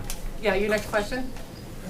Well, I have a question as to, do we have a relatively accurate number as to what it's gonna be to create the infrastructure, not the building? Clear the land, do the wetland crossings, do the replication, and how many acres is this gonna take up, gentlemen? Oh, 4.5. 4.5 acres, okay. About one of which is wetlands that you have to replicate, okay? 4.5 acres. And you think you can get this building in there, that's okay. So what's the price tag to get the roads in and do the replication before you can put up the steel beams? Well, the roadway, I think you were referring to the entire length of the roadway is about. I'm 800 feet. referring to the connection to Chamberlain Street. So this is the approximate area of the facility in size. So this is the access road out to Chamberlain, just to orient folks Mhm. where Mr. Norton is discussing. So it does cross the wetland here. And this is approximately, and we got our information from the Mass GIS. So my calculations is about 800 linear feet. Per our most recent assessment from the Mass GIS map, it's approximately a little less than 200, based on the mapping we found. But be that as it may, we will verify all the That's horse information. monkey. I mean, I'm pretty good. I rebuilt seawalls in the Cape. I've been doing this all my life. All I did was take a scale ruler to the plan and say, an inches, whatever. It's about 800 feet. We Okay? will- And if of you course. do the math with 30-foot roadway, sloping, you're up there in the 45 to 50,000 square feet of wetlands that you're going to disturb. Mr. Norton, fair to say you have a concern about the calculations used on the Well, my proposal for wetlands? question is the Yeah. cost. Let me, because I'm going to get to that. The cost of the infrastructure, how much? We have a general site development cost at this point, and it's generally, you're talking about just site development? I'm talking Or about about the clearing the entire land, project? pulling the stumps, putting in the roadway, doing the Building the reclamation on the building. wetlands, getting the pad site ready. Yeah. How much? We had a rough estimate preliminarily with contingencies, about 40 to 45 million. No, that was with the building. That was, that was the total project cost. Site development. Yeah, So- I'm Oh, talking you're about, talking I'm just site talking development. about the infrastructure. Yeah, so, Do you have that, Jeff? no, because at this point, at this level of this program, we use a cost per square foot for both the building and then the site. So we haven't gone through and done those detailed costs Well, because we haven't designed it. but- I've done a lot of this, and I'm gonna suggest that the cost of just getting the roadway from Burnap to Chamberlain, clearing the land, leveling the site, blasting the ledge, getting rid of the stumps, probably close to 10, 11 million dollars. That sound reasonable? We'd have to verify that, we really. Well, that's the numbers I've been talking to other engineers when I showed them this plan, and they're like, yeah, okay. So the point being that buying a piece of property would be less money than developing that property. That's the point. So my next address would be, there's a property on Lowland Street. Okay? I happen to know who the owner is. I talked to him an hour and a half ago. Okay? This owner was harangued and butchered, and 5 years the town spent money to try to get him out of there. Federally permitted, state permitted. He could walk in there tomorrow and turn up his grinders and start doing what he wants to do. But the town ran him out of town, so much so that his wife became very sick and very ill over this. Okay, so that's a side point. He came to the town. Excuse me, his real estate agent responded to the RFQ. He was there, there was a closed meeting. Okay, he was there, Ahern was there, the real estate agent was there, there were enough people there. There was a written offer. I Yeah. confirmed this with Mr. Ahern this evening. There was a written offer. There was an amount of money that was put out on the table. $4 million. Now, let's just all understand, this is an industrial site, okay? Shovel ready, infrastructure's there, big pond in there, okay? So you, in the town, 32 acres of land, 1,000 feet of frontage. Mr. Norton, if I may, when we got that quote for $4 million for that property, we had Cross Street, town-owned, town-interested property in Land Court. At that time, with that $4 million quote, we chose Cross Street. Cross Street. Cross Street is the property. Accident Cross? Yes. Which you know is a waste dump, it's a brownfield.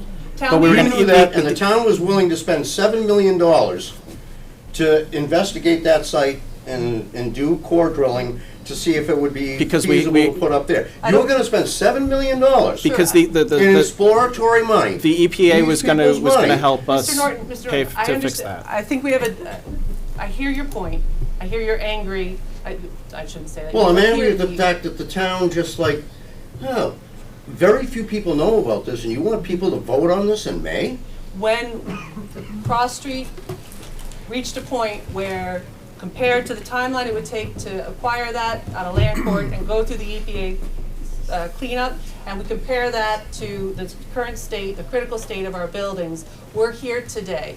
In between those moments, we put out a request for quotes for property, privately owned property. I'm aware of the whole Okay. situation. Nobody And the responded town to us. said, we're not, now, keep in mind, ladies and gentlemen, the town was already engaged in trying to find a site, okay?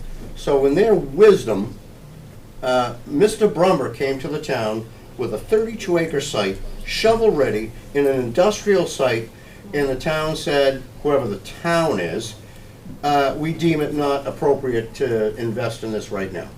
Even though they were looking into this project, okay? That site is clean. Mr. Norton, if you have questions for the board, comments for the board. The question for the 'cause board is, there are a lot of why people would waiting. you I wanna hear spend, this, this is what we wanna know. why would you spend, 10, well, every time I do a job, it starts out at 100 grand and it ends up to 200 grand. That's the way everything goes. You know, I've been doing this a long time. So, $10 million just to get the roads in, okay? That's double the price of buying the Lowland Street property. Hey, ladies and gentlemen, $5 million, they want to spend more. Mr. Norton, to be clear, the Lowland Street property today is not a property the board can consider. There is no offer, and if I'm correct. There was an offer. There was an offer. Do you want me to bring it to you in paper? Because I can. In from 2022, I don't see. A couple how of years that's- ago. Yeah, it's not relevant today. Under however. $5 million, ladies Okay, and gentlemen. it's not for sale today. Oh, I it's don't- not relevant? It's still for sale? It's not for sale today. Yes, it is. I It's just for talked to sale. the owner about an hour and a half ago. So he's not selling it to a 40B development? He said he would sell it to the town. Oh, It's for To the sale. town. And the town said, nah, Did he we're know? not interested. Okay, so we'll take that information. Who the hell is running this show? We'll take that information and you know. Well, you know the information is. Thank you, Mr. Norton. Tonight, Mr. Brumber is not in the room to speak to this. We are not in a position to act on your comments in this moment. We receive your comments. Well, Thank you. I know that the offer was made on paper to the town, and the town refused it. Okay, thank you. I'm going to turn to And other an folks. industrial site, Thank ladies you. and gentlemen, for Thank you, DPW. Kevin. They want to spend all your money because somebody up here has something to grind. I don't know what it is. I know Mr. Brumber had a hard time with the town, and I think it's a personal vendetta that they didn't. No, Mike's a good guy. He just wanted to run a good business. Mr. Norton, And thank you. there are people. No, listen. You work for the people of the town of Holliston, okay? I've been in this room many times. I've been up against the conservation, the state conservation. Okay, I'm a pretty smart guy, and I see what's going on here. Tell you what, I'll stop and go out in the Okay. hallway and we can continue the Ladies and conversation, sir. gentlemen, save yourself. Ben, could you take over? Sure. $8 or $10 million, and put this down. Don't vote it in. No, And I'm not gonna vote it in. Holland Street is shovel ready We're just listening. Call Michael. for under $5 million. Yes, sir. Could you just give us your name and address so we can hear you? John Noel, 183 Mill Street. Can we have a little quiet so that we can have the microphone? Yeah, I'm sorry. Okay. Can you hold on one second? I apologize. I'm taking over for the to try to figure this out. Could you just give your name and address so we can hear you? 434 Chamberlain Street. Sure. I just wanted to, it sounds like there's a little bit of confusion about the land, like the type of land. Yes. It sounds like the land, the property, the development is proposed for is town-owned land, but the trail system is on multiple types. Could you speak to where conservation land is, if at all? We don't know. There's like Miller Conservation Land. No, I don't. I mean for the trail system that will be affected by this. Okay. Does the can the select board speak to that? I know that the engineering Yeah. folks would be able to probably speak to that, it's outside of their purview, but can the select board just clarify the town beyond, or the conservation land that abuts the? Yeah, the Miller Conservation Land. I want to say it's The more. trail system goes all the way down to the water tower and beyond to Chamberlain Street. Yeah. And go Please, away. can we just want to make sure that everybody can hear, and then they can hear on the Zoom as well. So I apologize. Well, could we just keep the chatter down a little bit so we can hear? Yeah, I think it would be helpful for everyone just to understand Sure. the land that is, what the land is. Yes. I do believe that there's some conservation land at play, but maybe not directly for this. Yeah, and there is. But I believe that the trail system goes over some, and I just want to clarify it. I don't know. No, and I believe there is conservation land. I believe, to your point, there is some. It's the land that we're in question is not conservation land that we're talking about. But it abuts the. There is some conservation land. I forgive me, I don't have the exact coordinates of it, but there is some in this area. There's a Miller. We can delineate those. Yeah, we can definitely delineate that to make sure that We that's can clear. delineate that and Yeah, we'll post make it. sure there's clarity on that. Just Yes. make that clear. Thank you so much. Thank you for your question. Yeah. You're going to defer to Deb? Refer to that last question. Okay, sure. When the town bought the golf course in 1986, there was a 183-acre parcel of land, 3 parcels, the one on Highland and Prentice, the one on Prentice, the back 9, and then the one that you viewed tonight where the clubhouse is.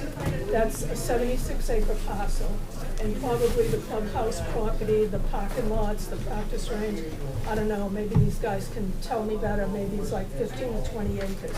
So there's probably about 55 acres that's beyond the gardens. None of that's been deemed conservation, there's wetlands on it, but nothing's been deemed conservation. Twice I went before the select board. The first time was after the town voted to buy the property and asked them if it could be put in some type of preservation mode. And that select board at the time said, no, we're not looking to do that. So a few years went by, and probably it might have been 10 years, I went before another select board and asked them, can we do something to preserve this property? And they weren't interested in it. But what I would like to say tonight is, as I've said before, to my knowledge, there's been 4 attempts to do something with that property. I would like to give this board the challenge, be the board that does something to preserve it in some mode whatsoever, because you can see over almost 40 years, the sentiment in town has not changed, that people want it to stay as it is. Yes, sure. Okay. Thank you, Deb. Yes. John Moore, 183 Mill Street. Back in 1986, we went before the chairman of the Board of Selectmen, Mark Lippitz, and I said to him, Mark, myself and some of my friends would like to buy the 183-acre parcel and preserve it as open space. And he kind of looked up at the sky and he said, what would you do with it? And I said, make money. And since the town bought the land, that's all they've done is make money. And a lot of the money goes back to the general fund. And after he said no, we went downtown Holliston and stood in front of Fisk's store, and we got 800 names on a petition. And we presented it to the Board of Selectmen and said 800 people disagree with you. We want to buy the town. We want the town to buy the property. And it went before the town meeting and it passed overwhelmingly. And it went for an election and it passed. And Andrew Natsios, who was our representative at the time, got up at town meeting and made the statement, I think this is a very good idea. They're not making open space anymore. It's an endangered species. And I believe the people that voted then had a vision. And I think the people that are here today have that same vision. And they want to keep that property as open space. Okay.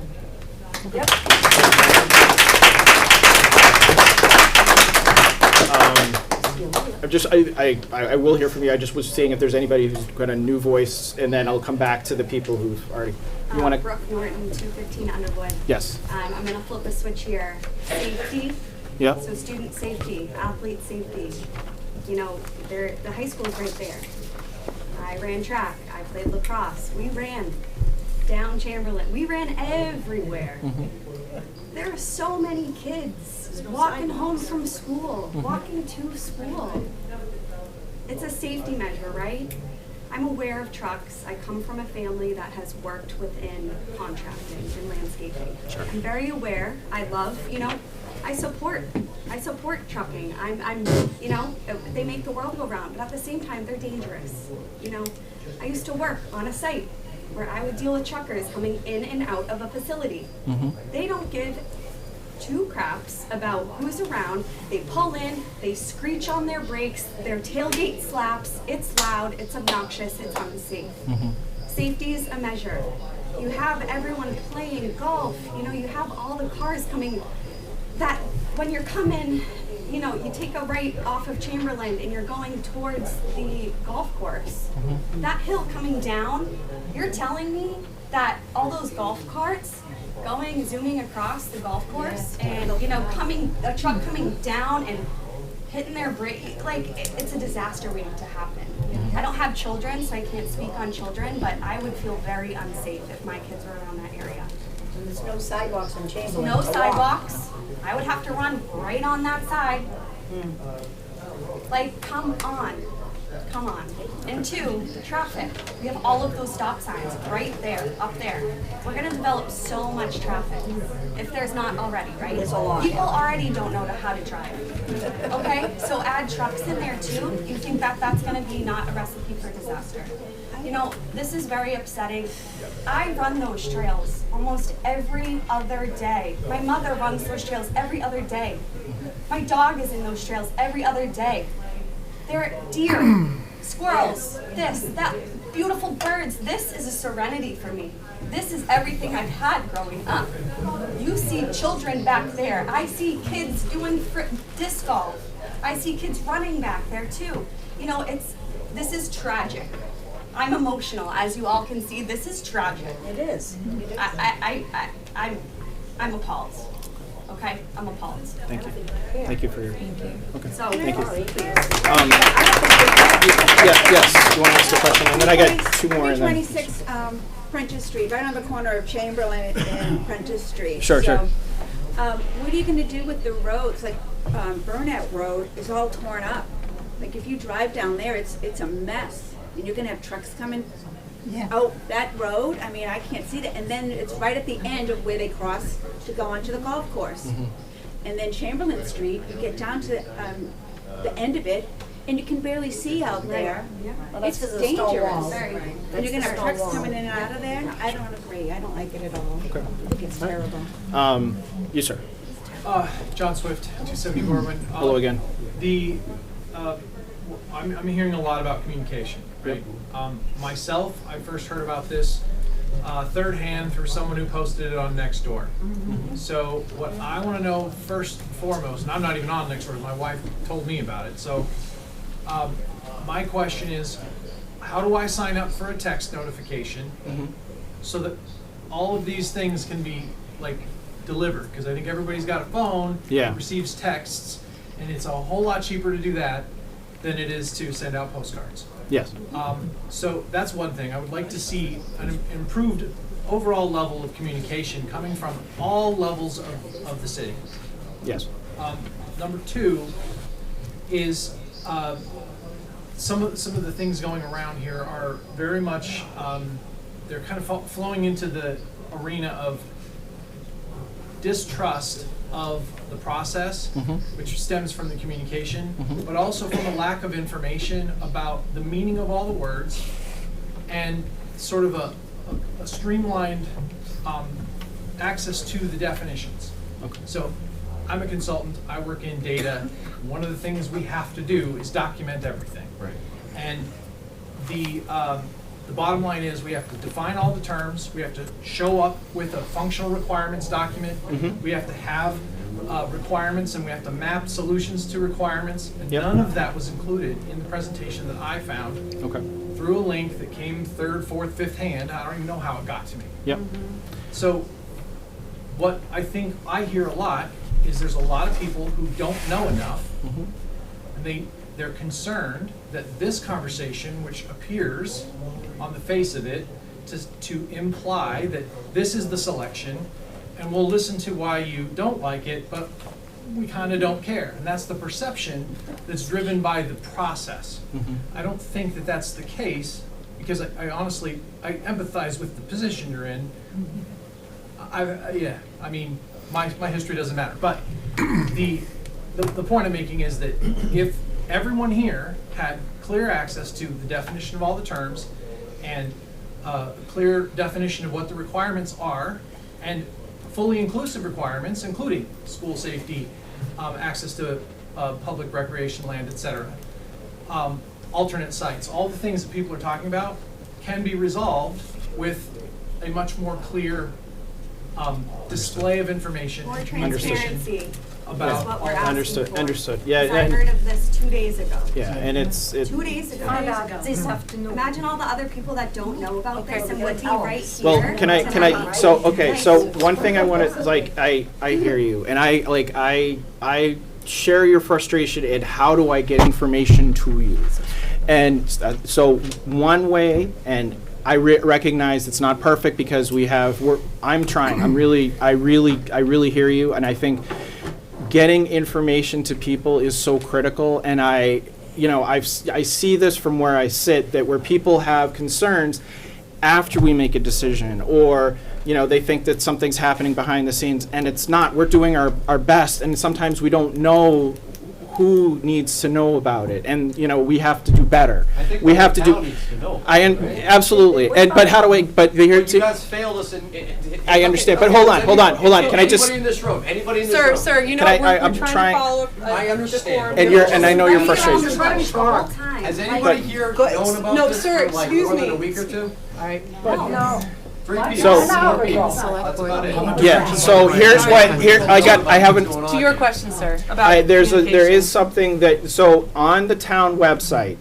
If you go and you pull up the Town of Holliston website, you go right to where it looks here. The town website on the regular. No, just listen to me, all right? Right over here it says subscribe, okay? You can go here and you can check all the boards and committees that you want to hear what their agendas are and what's going on. I know this isn't perfect, but this is a start to be able to see what's going on, and we have to post because, like Tina mentioned, open meeting law, we have to post our agendas, what we're doing, where we're doing it, and it's public for people to participate 48 hours at least, and we try to do much more than that in advance with an agenda, and here's what we're going to do.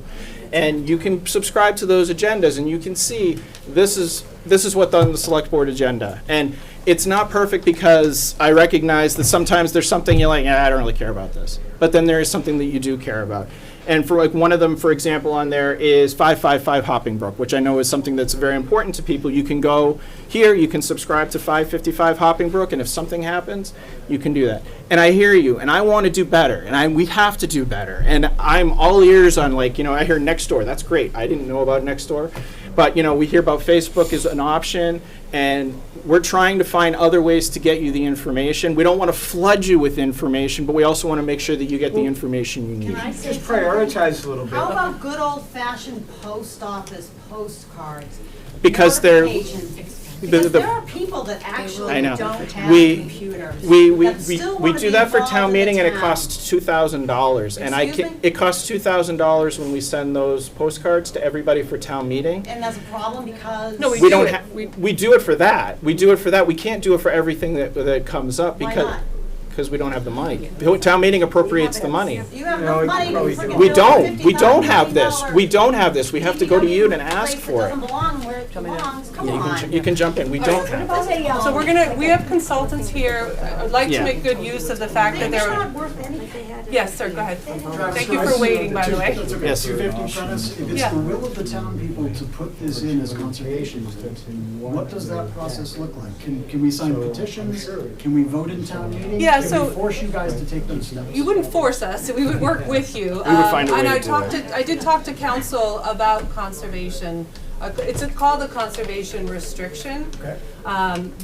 So if this proposed site went forward, if it didn't go forward, if there's an interest in conservation restriction on the parcel, you would come through town meeting, as we do for all town-owned property. You would bring forward a request. You would work with the town manager to develop a plan to put a conservation restriction. There are steps. It does involve, I don't want to get into I can if you'd like, but. I'd like to hear. Okay, so you have to find a receiving body to hold the conservation restriction.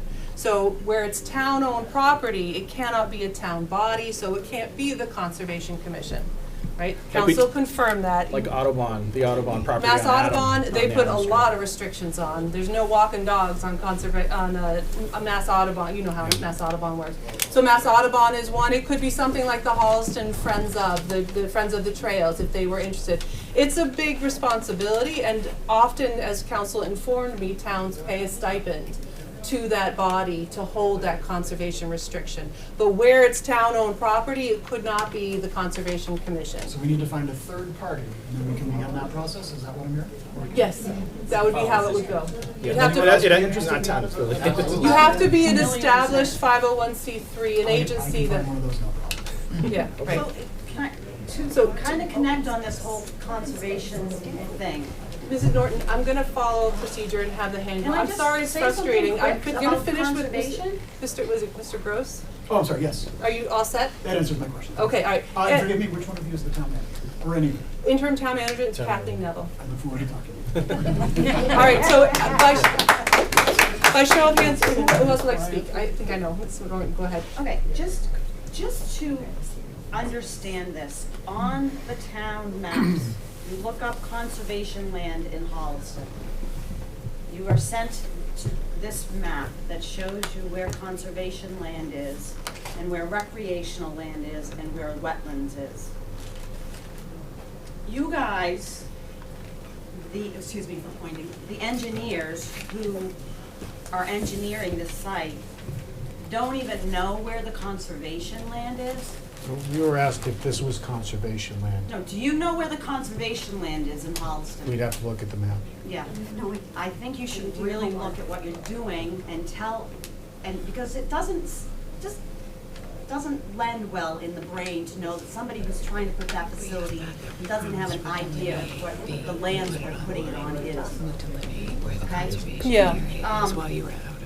So, and it goes back once again to what is deemed recreational land, which that is deemed under Town of Holliston. Mrs. Norton, is it Mrs. Norton? It is Mrs. Norton. We don't have the answer. We would provide it if we had it right now in this moment. There's work to be done to answer your question with the conservation agent and the town planner.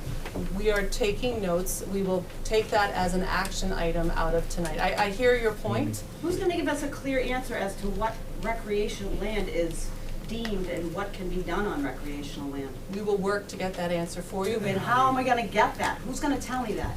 If you'd like to share your email address, we will provide it to you. We will address it in a public meeting and follow up to this forum. You guys are so vague, it's ridiculous. I need your email address, ma'am.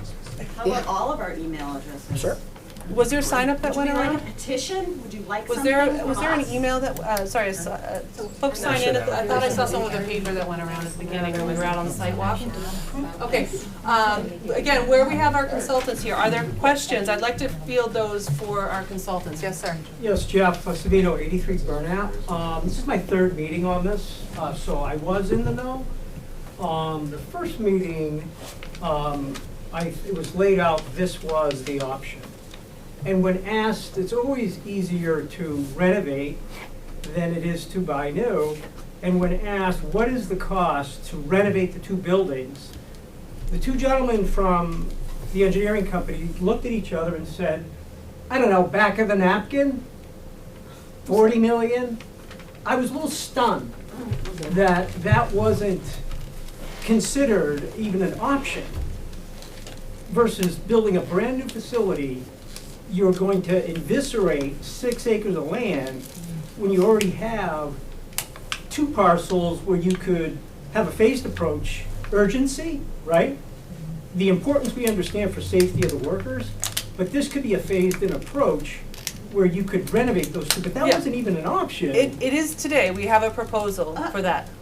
But at the time, it was not even a consideration. It is today, so I don't know if you want to speak to that proposal. You mean just this moment today? No, it was 2 weeks ago. I forgot the exact date of the meeting. It was a meeting that we asked that Yeah, we question. had evaluated reusing the existing sites, and it wouldn't be a renovation per se. It would really be a tear down and rebuild.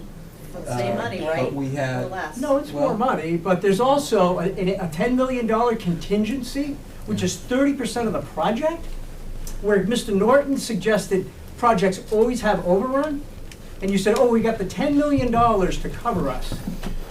$10 million to cover a 30% of the project you have on a contingency.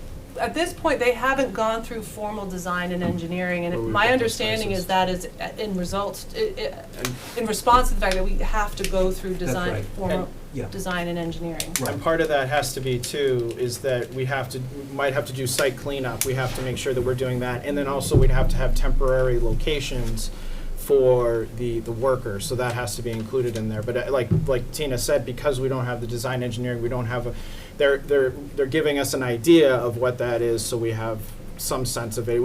Our hope would be that it would go down based on the design engineering, we'd have a more firm figure at that time. Right, but you still have you still have to remediate the land. Yes. If you were gonna build this. Yes. And that is a question mark. Yes. So either way, you've gotta remediate that land, Yes. right? Yes. But the $10 million just seemed like an exorbitant amount of money to suggest, okay, we're gonna cover ourselves with this $10 million. I'd just like to add a little bit on the 10 million, because I presented those numbers, is Yep. that it's not just a contingency, so there's several factors. You have the design contingency, which means that the project hasn't been designed, so we carry a contingency for unknowns. Then you have a construction contingency, which is something you carry, so when the contractor begins the work, if they uncover unforeseen conditions, things of that nature. So those two are built into it. Probably the bigger factor to that was escalation. So because of the construction market increases that we've seen, we carried a higher escalation. So that's built into that $10 million, because it is going to be a period of time before the project can be constructed. So I just wanted to make sure I broke that down for you in that respect. Thanks, Jeff. Yeah, one other question, have we done any traffic studies at all? I know we're preliminary, but No. so nothing's been done with traffic? No, there's been no traffic And study there's a today. 5-way stop sign. There's a 5-way. You take a right out of Burnap Road, you take a right out of Chamberlain Street, there's a 5-way stop sign, and we have done no traffic And we need another stop sign? No traffic evaluation. Correct, no traffic evaluation has been done to date. That would be something that would be part of the initial phase of the design process moving to the next phase.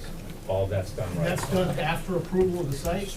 Yeah, Really, yes. really All quick. right, so we get one more question? Yeah, Oh, I'm just, sorry, not one just more, a but a communication thing. I went through the site, I looked into an attachment of over almost 200 pages of the deck, and I finally found page 174, Prentice Street, preferred option. I've been looking through it for like over an hour, browsing around, but I didn't know this important thing about where we are. Yeah. And even after being here in these two meetings, I'm still unclear about where we are in this process. We have, oh, I'm sorry, go ahead. No, like for example, we got halfway into it and I go, oh, these guys have already decided. These guys have already decided and you guys seem to kind of agree. And I felt like you're moving in that direction and you just need us to make comments about what's going on. But I'm hearing other things, talking to people, so I'm unclear about where we are. But that's something you could put at the top of the status of this key information. Not everything, but how do we move, how do we take action without reading every page? That's Okay, thank you. Thank you. Other comments, yeah. Let me just make sure, is there anyone who hasn't spoken yet? I'm just gonna take someone who hasn't gone yet and then come back to you, yes. Lucinda Coughlin, 178 Oak Street. I have commented past and I've sent you the 4-page email. I thank you for your responses. Your volunteers, and this has taken up a lot of your time. You have been wonderful, so thank you for hearing us.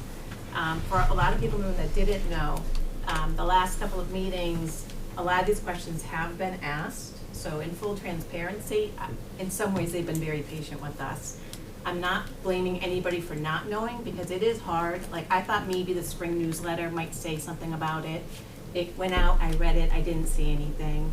I think you guys have been wonderful also about getting the feedback about the different streets, and I appreciate that collaboration.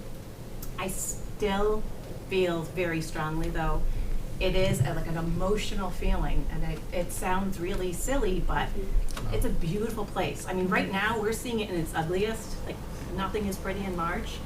But today I was there gardening, the hawks are going over, the birds are chirping. 9 cars pulled up and walked in the woods just when I was meeting today.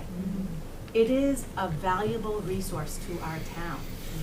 And we can't undo it. I mean, if you go further, you're gonna still see the old quarry. You're gonna see the old stone factory. That's because we've already gone in there and ruined it once, and it still hasn't recovered from that. If we can stop that now, we can't undo this. And I just really ask you to think about that. Two things. One, if there is another site that's just tied up in court, from a practical perspective, and I think Phil mentioned it pretty well, like what can we do? Like how many letters do we need to write?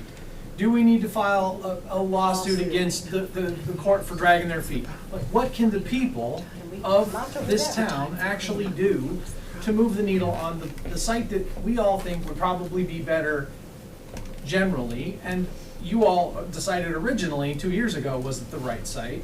Like, if that's really the right site, then what can we do to help? Okay, I'm just gonna take that apart just a little bit and respond. And I have second thing after Go that. ahead. Oh, okay. So Weston Sampson has been clear since first presenting to us in 2022 that the top site has been, and that's why it's listed as preferred in the reports, has been the Pinecrest site. That has been their top, checks the boxes, is the ideal site for the program that they site. in terms of what the town needs from its, No, anyway, we don't need that. So it's the preferred site from 2022. We moved to Cross Street as the site, not because it was better, but because it was a site that offered almost as much without the room filled with people with the concerns that you have. We are out of time.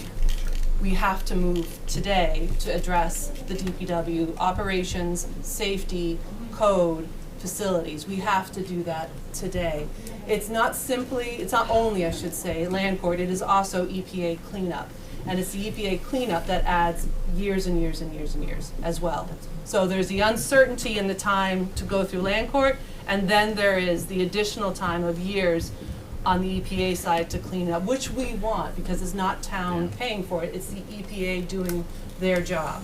So we don't need to. And the existing sites we can't sustain the existing sites for the length of time that would be needed for that kind of cleanup, even if it came out of land court tomorrow. Like those sites that we have, the 2 sites we have for the current DPW are we have to act soon to fix that. So I'm going to ask that we hear new comments first, and then folks who want to come back to things previously said, we do that. We're here for the duration, but we have our consultants here. So again, I'll ask if there are comments, new comments in the room for our consultants specifically. Yes, sir. Yes, John Sullivan, 246 Prentice. Wanted to know if and when, hopefully there is no if and when you clear that land, is it going to be, how are you going to clear the rocks out and all that? Are you going to blast? Well, there is evidence of some rocky outcroppings. They're gonna blast. They're going to blast. I don't know. I'm the architect. So we don't have all the answers on the first day. What we have to do is further investigation. Okay, We have to bring geotech in and do borings and understand what the subsurface conditions are of the site. You can tell them. Oh my God, seriously. Have you ever walked around Thank you. and used your eyeballs to look We're at going to the- let Mr. the Sullivan stone finish his ledge? question. Go ahead, we have sir, a yeah. well, we're one of the closest residents to Yes. this proposed site.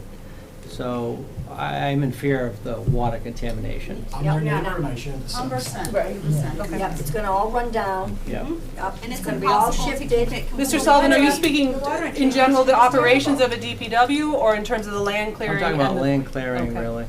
Water moves, it's gonna all shift. Okay. We'll note that as a If concern you're to gonna blast and it's gonna get all into the system and. Yep. It runs, yeah. But they don't care. Yeah. Have you factored in the additional cost of blasting if it's back and it is in fact going to be necessary to do the site? I think that with jumping a little far We're not ahead jumping to because the stone's right presume there. that it We're would be standing on top of it. blasted. Come on, man.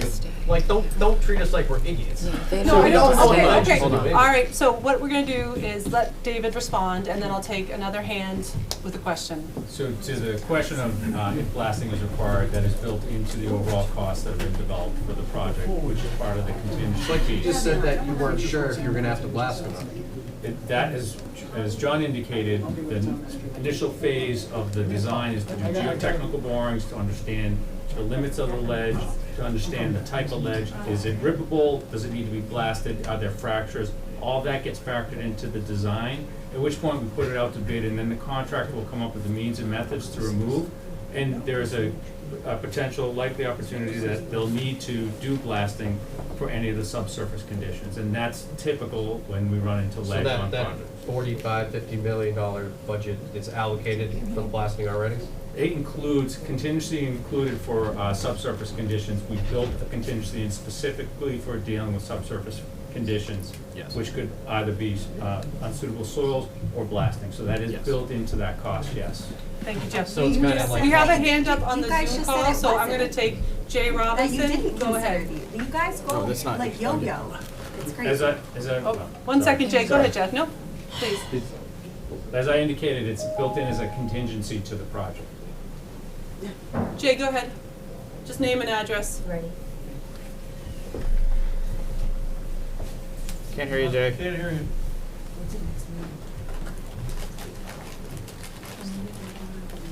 For now, Yeah, Yes. we can hear you, yep.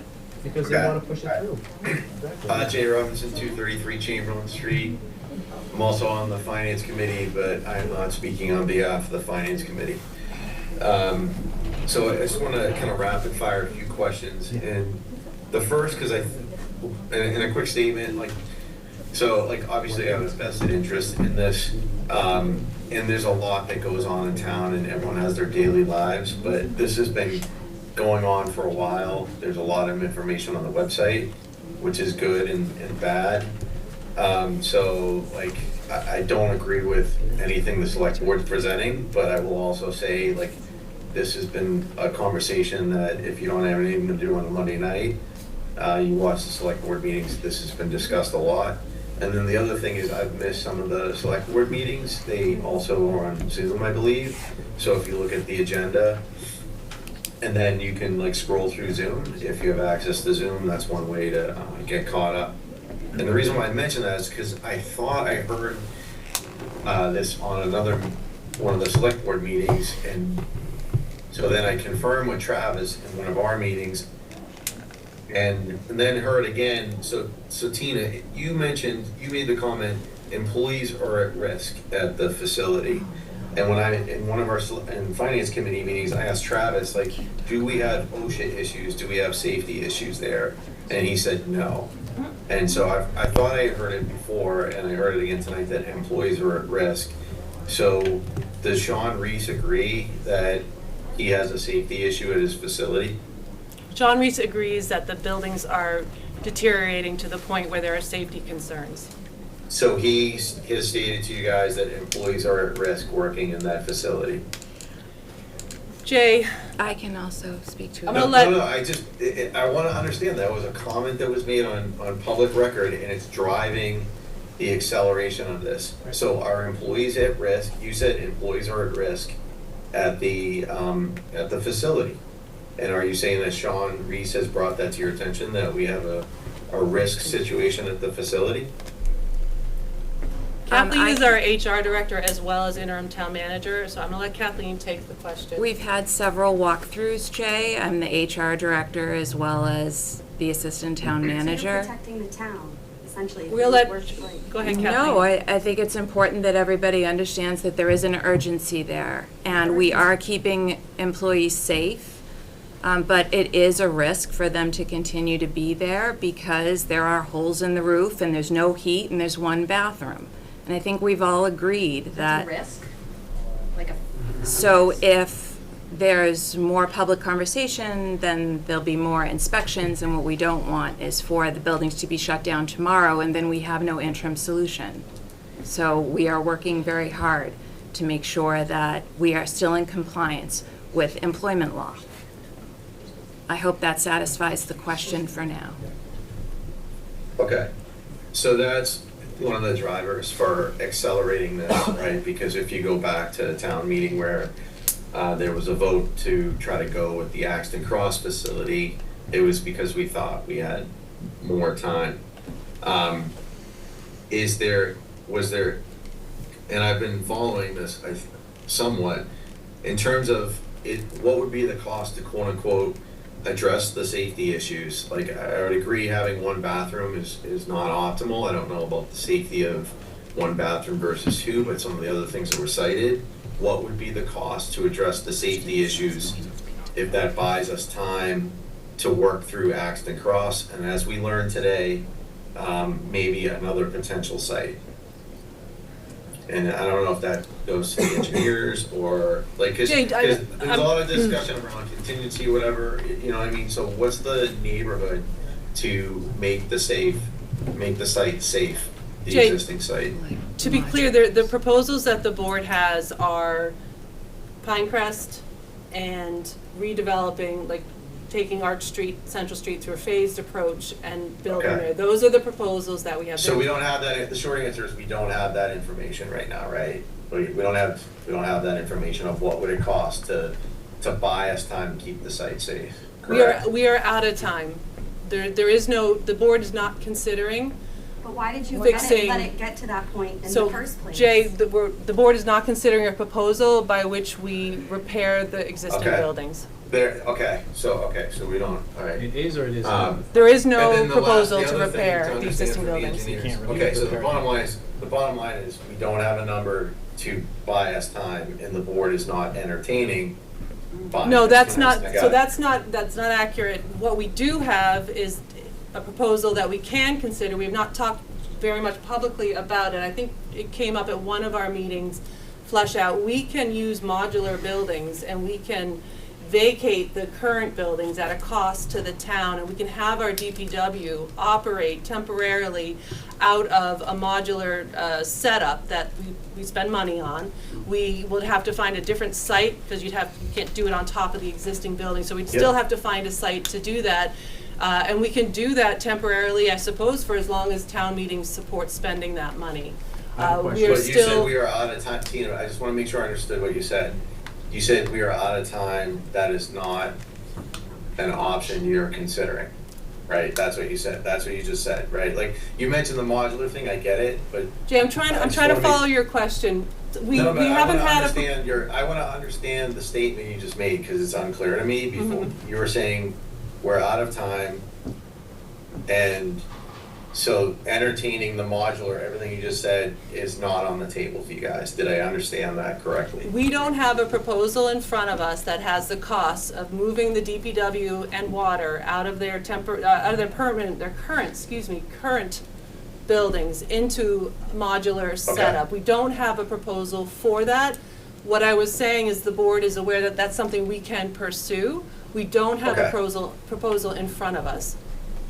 Fair enough, yeah, like, okay, but is that something, I guess what I would ask in this meeting, because I don't think it's an agenda item, but I would ask that that's something that's deliberated in another meeting when you put it on the agenda. You would like the board to consider purchasing or renting modular units I'm not gonna prescribe the solution, I'm just saying, like, what, of the options, there's the premise, there's the temporary or existing interim. site. Yeah, well, the existing site you mentioned is one option, Axton Cross is another option, and then another option is to, well, then tonight we also heard about Lowland Street, and then another option is, what would it cost to buy us time to work through the Axton Cross, if we had to buy more time to have the Axton Cross option These are play out? these are comments that we heard from the public forum. Right, so that's where I'm asking if that's something you could put on a future agenda item so that it could be properly deliberated. Then I got one last question for the engineers. They said the Prentice Street location is the optimal site over Axton, which confused me a little bit, but was that because of the timing issue? The cost issue, is the Axton Cross site, if you took money out of it and I said, I'll buy it and I'll pay for everything, is the Axton site, in your eyes, not the best from a utility perspective location? Or was it other factors that made you decide that the Prentice Street is the optimal site? Please, Dick. Yeah, thank you. She wasn't listening anyway, so. There were several factors associated with the Axton Cross site. Well, one, it is heavily contaminated, which is not your direct question, but it is also adjacent to the Chicken Brook, which, so it's right next to wetlands, it's prone to flooding, it's not near the downtown to access downtown and neighborhood areas without excessive travel throughout the town. It's so big, the town, right? Only one or two trucks. So it's hard to hear, so I'm sorry. So you said so far it's next to wetlands, prone to flooding. Yes. I heard you say that. The next thing you said is it's not near neighborhoods. Did I hear that right? It is not predominantly near the center of town for the trucks to access the different neighborhoods, to respond to a storm event, or et cetera, et cetera. Takes you 10 minutes Do to you go really- from one side of do the you town really to think the that other. Like, the All right, town is folks. so large? More David, importantly, go ahead. there's just one last point about Axton Cross, is that it's small. It's This whole town is small. It's very small. constricted for the operations to fit efficiently there. Jay? It would be a tight fit. Is that what you mean by small? Like you're like squeezing in the design into the space and no room for error? Is that what you're? We would need to restrict the operation, the amount of vehicles that they can store indoors, the materials that they would be able to access and use to you know, to support the town and use the things that they need, they'd have to make cuts that would affect the services. So, So- okay, I got it. So when we went, I got it. It's too small. That's helpful. So when we had these conversations over the past couple of years, and we were presenting this option, the town meeting for Axton Cross, you guys presented Prentice and said, here's why, and the town said, okay, we're gonna go with Axton Cross, but it's a suboptimal space. Is that a fair? It's that Prentice was preferred. It was, Because you have more space to put your design into. there's room to accommodate the program for the DPW's needs, yes. Jay, Okay, thank you. I'm gonna hit pause, folks. It's 2.5 hours. Our consultants have been standing answering questions, so we're gonna take a 5-minute comfort break. I hope you can understand that so that they can get some water, use the restroom if they need to, sit for a moment, get some fresh air. We're gonna take a 5-minute break. We'll come right back. So if you're on the Zoom call, please hang tight. We'll come back. But for 5 minutes, Tom, if you wanna hit me, we'll just take a 5-minute break, please. They're gonna blast. I know, but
All right, we just gotta make sure the Zoom call's back up and running. Start recording, we can get back to Priya, if we business. can start recording, please. Recording is going on. Thank you. All set? Tom, you all set? All set. Okay, I'm gonna do, we've had a couple from the room, I'm gonna go to the Zoom call. I've got the iPhone again, the hand up, so whoever that is. Hello, Dr. Liz Tyler. Go ahead. 17 New Orleans Street. I had a question for the consultants. If I understood correctly, he said that Axton Cross was not close to the residential area. So does he think that the Pinecrest is closer to it? It's central to the town of Holliston, so But it's also easily accessible to What's neighborhoods in the downtown area. How much farther is the other property away from the center of town in like distance? Half a mile, 2 miles? I'd have to look on the map. Here, I can, tell you what, I'll do a little Google search and get you the answer. Okay, because I would feel like if it's like a mile or 2 or 3, which is basically the size of the town, you know, to take a line and go straight, it's about 3 miles or whatever. Do you think that's really going to affect their Well, efficiency? let me just make sure Liz is all set, Dr. Tyler, and then if you want to, Yeah, I'll come back to the room. Okay, so if you can check that, but I have another question. I wanted to know how you could design a building with a building that even had place for vehicles that were covered without doing a sound study and a traffic study. Well, Go ahead, David. We started this process to understand the operation, to know how big of a facility would be required to house, you know, the operation for the highway department and the water department, how many vehicles they have, how many staff they have. So really to getting a handle on that as a first step. I think the traffic study and would be part of a follow-up evaluation once we start determining where this big of an operation would effectively work from what potential sites within the town. So that's the stage of the process that we're at. And that will definitely follow in the course of events. And Dr. Tyler, just to answer your question, it's I just lost it, 1.4 miles from Cross Street to the center of town, 1.6 miles from Pinecrest to the center of town. Are you all set, Dr. Tyler? No, it does not. It seems to me that if you know that you're going to cover vehicles and things, you don't do a whole design of a building. What you do, you mean that you're going to go to town meeting. Town meeting is going to, let's say town meeting approved of Pinecrest. After they approved of Pinecrest, then you would do a traffic study? It seems backwards. It does, That was my point, exactly. as well as the conservation. It You all seems like these are the Dr. things Tyler, you should you all set up set? first. Well, I didn't get an answer. I hear your point. What is the question? My question is, what are you going to do if you were going to send this to town meeting, and then if town meeting approves it, then you're going to do a traffic study? So what happens if the traffic study comes out that we really have a traffic problem, or we have a sound problem, but you've already had us approve this site? It's backwards. The intent is to mitigate. What does that mean, though? What do you mean to mitigate? I'm sorry, yeah, right. Mitigate traffic. Fair, well, we do it throughout town. We look at signage, we look at intersection change, geometry change, we look at signals, we look at road pain. I mean, there's all manner of traffic mitigation, and a traffic study would drive. So that is the intent. I think that answers your question, Dr. Tyler. I don't think it does. I don't think it does. You were saying, the thing is, you're saying, we're going to approve of this building, and then if we have a traffic problem, then we're going to spend more money putting up signs or doing things. Doesn't it seem logical that you would do a traffic study, a sound study, just the study, I'm not saying put any signs up, but do a traffic study, do a sound study before you say this is the best place. I hear your point. So what would, so So hold on, I'm gonna keep point. with the format that we have. Dr. Tyler, do you have any other questions? Well, I didn't get an answer, but no, I don't, but I hope that I get an answer to this at some point. Understood, thank you. My question is, why didn't you do a traffic study and a sound study before you said this was a good site? I'll ask our consultants what is common practice, best practice when you're going through project proposed feasibility studies like this and bringing a town to a point where they're gonna vote on it. And I'll start off and answer. So the normal process, as you know, we went through it's a feasibility study. So the feasibility study is intended to gather as much data on the sites to make a recommendation. And then as you move forward and you get funding for the next phase of design, that's when you go through the due diligence pieces. Because the funding's not available during feasibility study, to go through those due diligence, we identified the next steps in the design process in order to further that. Similar to the cross street, if the vote was to go to that site and there was something identified through a study that indicated that you couldn't, similar to cross street, you'd have to pivot and look at an alternate site. One of the options that we presented to the select board was to get the funding for the design, which would allow you to further advance without necessarily funding the full project, so that you can get more answers to that. And so that's normal in many communities where the feasibility study gets the ball rolling, then you have to get additional funding in order to complete the sound studies, in order to complete traffic studies. Those are additional funds that have to get appropriated. Okay, and Jeff, this is different from private development where the private developer brings in funds that they can use. In this Correct. case, we have to go to town meeting to get the funds to do what you just described. Exactly. So I guess the answer to your question, Dr. Tyler, is we don't have the money to do a traffic study until town meeting approves the money. I have a question. I'm gonna, this hand and then your hand, sir, yeah. Neil go ahead. Cushman, 401 Prentice Street. I'm just curious as if we considered reusing the existing locations, are we considering building a giant building like this there, or is that really a necessity? No. I mean, We can't why build not it. put up a covered top that they do, like in parking lots, that has, solar panels on top for all the trucks, except for maybe 2 bays in the garage for, maintenance and whatever on vehicles. Why do we need to spend $50 million on a building, huge building? We're a small town. We have what, you say 8 trucks? Why do we need a $50 million building to house 8 trucks and 20 people? We have a lot more than 8 trucks. I think it's closer to 50 between water and highway. But go ahead if you want to. So why not? Why can't they park outside? Why do Well, they they do. I don't have a do. garage in my house for my cars. I park outside. Well, That's what we're trying to prevent because of the cost of, there's a number of costs for parking the vehicles outside. There's an environmental cost of starting up cold diesel engines with a lot of pollution. There's a cost of increased maintenance and shortened lifespan for the vehicles because I'm sure if they you rust did out it less. over 30 years, it's probably still going to be $20 million for 10 trucks. Correct. Things don't rust from rain, they rust Yeah, from I mean, salt. Okay. there's plenty of people So, that have machines from the 60s. The question, that all right, work the just question fine. was asked. Are you looking for, is your question answered?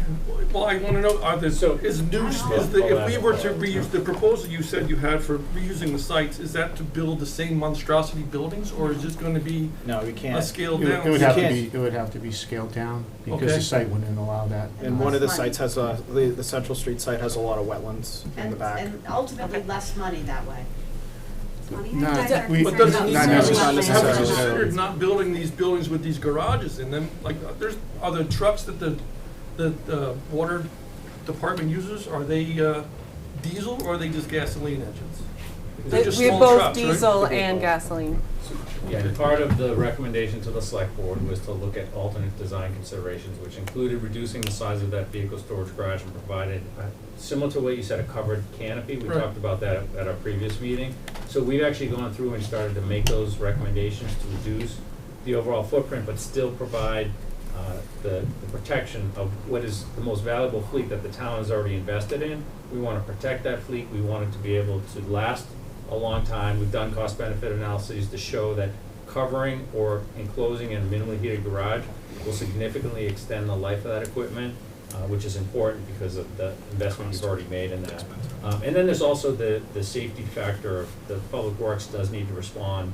They're on call 24 hours a day, and having that equipment covered and/or in a minimally heated garage allows them to respond more efficiently to the Well, I'm needs. sure of the if they probably get money, there's probably some money available for putting up the solar panel roofs, right, that they have, and just the coverings. In the vehicle storage garage, which is the. Well, no, I'm not saying a garage, I'm saying like, just like you go to parking lots at high schools or all over around us, they all have the covered, they have solar roofs above all the parking lots. This. And that comes from money back from the state and from the government for putting those up.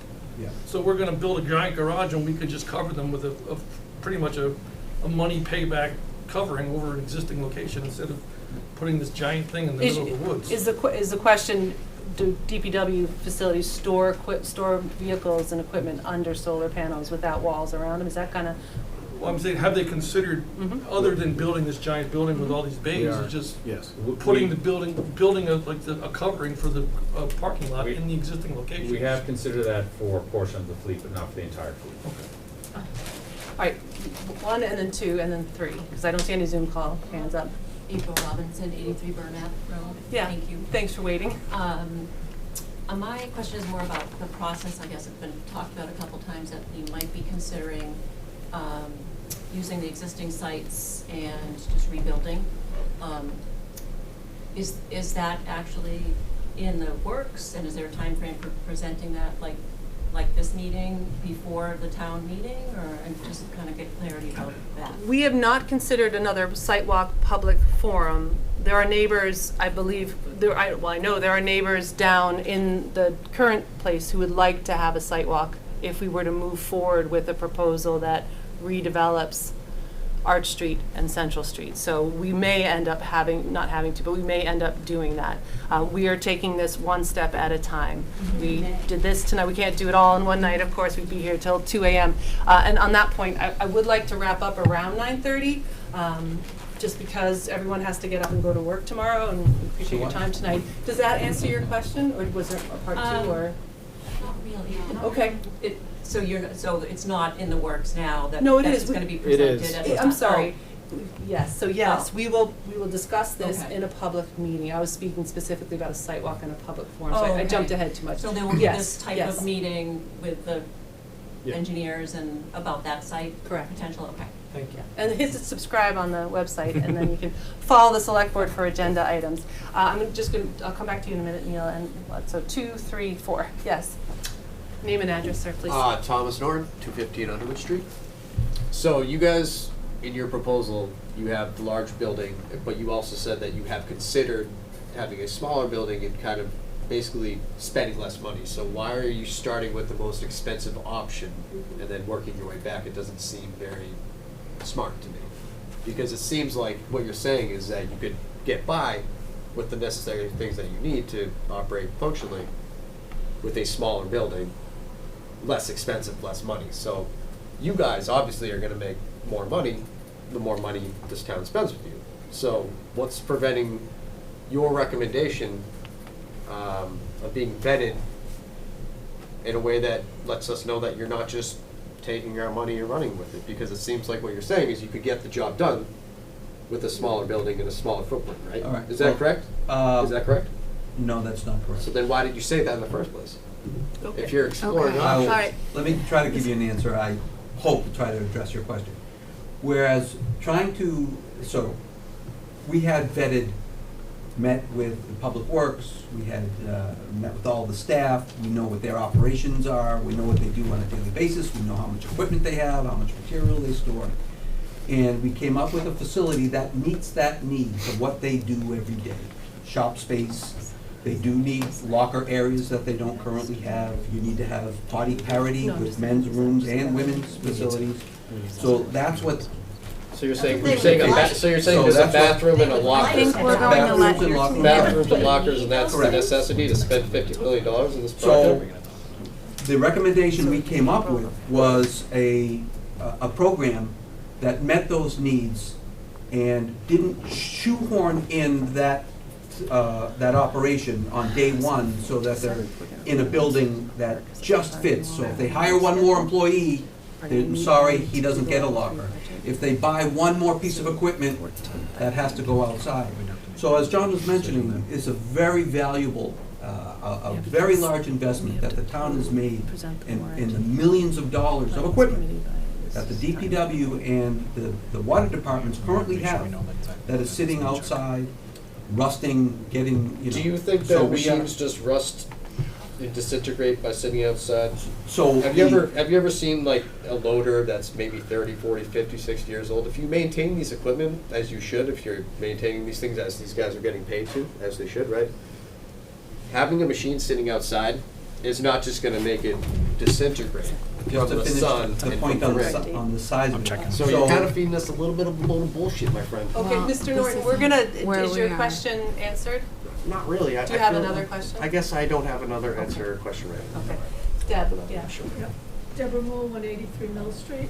My question is, what's the square footage of the DPW building at the present site where it's been operating on? Do you have that information? We have it, do you have it readily We available? do have that information right off the top of my head. I do want to mention one thing to Mr. Norton's point. I mean, I think it's all related, so I'm not avoiding your question. I'm sorry, Deborah. But our original program was over 50,000 square feet. We have already tightened it down at a couple of iterations, trying to find efficiencies where spaces can be combined, using mezzanine space in vehicle storage areas, for instance, to store materials and equipment that they have. So we've really tightened it up to 45, and now we are looking at even less than that. What we showed was a 40,000 square foot facility. You know, there is just logistically physical sizes of things, equipment and people and desks and lockers and showers. So it's not the garage mahal that you might be imagining by your question. It's really being honed to be as efficient and operationally efficient as we possibly can, because we know that size is dollars, and we want it. This facility is an investment for the town, and it's going to be a 50, 75, or longer year facility, evidenced by the fact that the facilities that you currently have were built back in the 40s and 50s. So we know that this has to last into the future. So it is trying to make that balance between something that's going to work for you today, but work for the town, for all the services that the town needs, and employees, and have a place that employees are going to want to work at for the foreseeable future. So we think it's the overall best balance to make it a very efficient and economical space, but one that's going to work for you, because you don't want to make that investment and say we make it for $35 million. That's a good investment in something that not quite big enough to fit your equipment, to accommodate all your employees. Some, right? I'm just trying to. To your question earlier, you don't know this current square footage size? Yeah, we do know the current. What is that? What is that number? So, when evaluating the current square footage, we look at both the building as well as the equipment and materials that are stored outdoor currently that will go inside to do an apples-to-apples comparison. And it's approximately 18,000 square feet at the Arch Street site, and let me just check here. The Arch Street is the highway. Yes. Correct. That has town fuel and salt. Round numbers, about 10,000 square feet at the other site. So 38 compared to 50 or 45,000? 28. 28. 28. Oh, Deb, does wow. that answer your 28 question? math real bad, I'm sorry. 40. It's a long day. We're all a little So tired, it's don't worry. Does that answer- significantly bigger. All right, so can you just repeat that? The current facilities are significantly undersized Way currently. undersized. So Way undersized. they probably outgrew those facilities 30 years ago. It was 18,000 square feet for the Arch Street and 10,000 Right for now. water. right now. Yeah. And the But you said that proposal, includes outdoor. the That does smallest include proposal outdoor. is So that's not the size of the building, that includes 33,500. Wait a minute. Yeah, I just wanna make sure that I was clear. That includes both the building size plus any equipment that's stored outdoors that we're moving indoors. That's included The in that number. 33,000. So that's an artificially inflated. 28. 28. And I can certainly give you the actual building sizes if you'd like as I well. believe that was the question. Because I'm just thinking, I might be wrong, but I think there's probably about 100 miles of streets in Holliston. Is that correct? And we've been 99. operating out of the place where we are now. And now we're increasing it, but there's probably not much more building in town that's gonna happen. We've run out of house lots, we've run out of building spaces. So I'm wondering if we're doing it now where it is, why can't we continue and 'Cause it's not meeting the needs that we build a site there have. that will work for the town if we're not gonna be increasing the size of the town, we're not gonna be adding more roads, we're not gonna be doing a lot more, 'cause some of the language that I heard was, well, we'll build it and then we'll have more opportunity, you know, like overbuilding it a little or building it with the opportunity to extend it. That's standard But it doesn't seem like we practice, need to ma'am. do that right now. Yeah. Or in the future. It would be irresponsible for us to build it to the exact size that you need today, because in 5 years, you would come back and say, geez, why didn't those engineers design it to fit this, But the town's And population- just to be growth. clear, Exactly. you're working on feedback from our DPW and water Yes. team. So you are responding, and what you are presenting, you are responding to comments and feedback and concerns and many hours of discussion with We're Right. our vetting the water program and- with Sean and Robert, and, going through space by space. They don't, for instance, they don't need a bunk room, so there's no extravagance. They're very, let's make this as efficient and economical as we can. That's the marching orders we have from Sean, and that's what we're working towards. Do you think you Thank need you. twice the So capacity though? I'm going to Of what we have currently? move to two more, and I would like to wrap it up at 9:30. Again, we've been here for 3 hours. Folks at the table in the room need to go to work tomorrow. We need to go to bed so we can do that. So with that in mind, I'll take a couple more questions. I'd like to wrap it up by 9:30. Thank you for your patience, staying here all night, for your expression of thought. And before we wrap it up, we'll just quickly say what next steps are, but we have 2 more questions I saw go up, so let me hear those. Yeah. It's just Neil Kuchman, 401 Prentice Street again. Talking about the existing site at Arch Street, if we were to try to reutilize that site or continue to use that site, do we have to do anything with the existing fuel tanks or anything, or is that good the way it is, and we have to remediate that site before we'd be able to reuse it? It's decommissioned for a while. The land's gonna be bare Well, for a while. David, I'll let you guys, your team take that. The short answer is yes. There is an underground tank. There was a reported release, as we've identified in our phase 1 assessment. That would be, we would be proposing to provide a new fueling facility with above-ground tanks for the future, but there would be some remediation of some existing contamination. We don't know the extent, but it is something that would need to be addressed, yes. And also, in the new facility, how much of that space is garage space compared to how much is office space and that kind of mix? Because I can't imagine all these guys go out to the field and don't come back to the building all day. I can't imagine you need more than 1 or 2 offices in the whole place. So comparatively, and I can just kind of quickly give you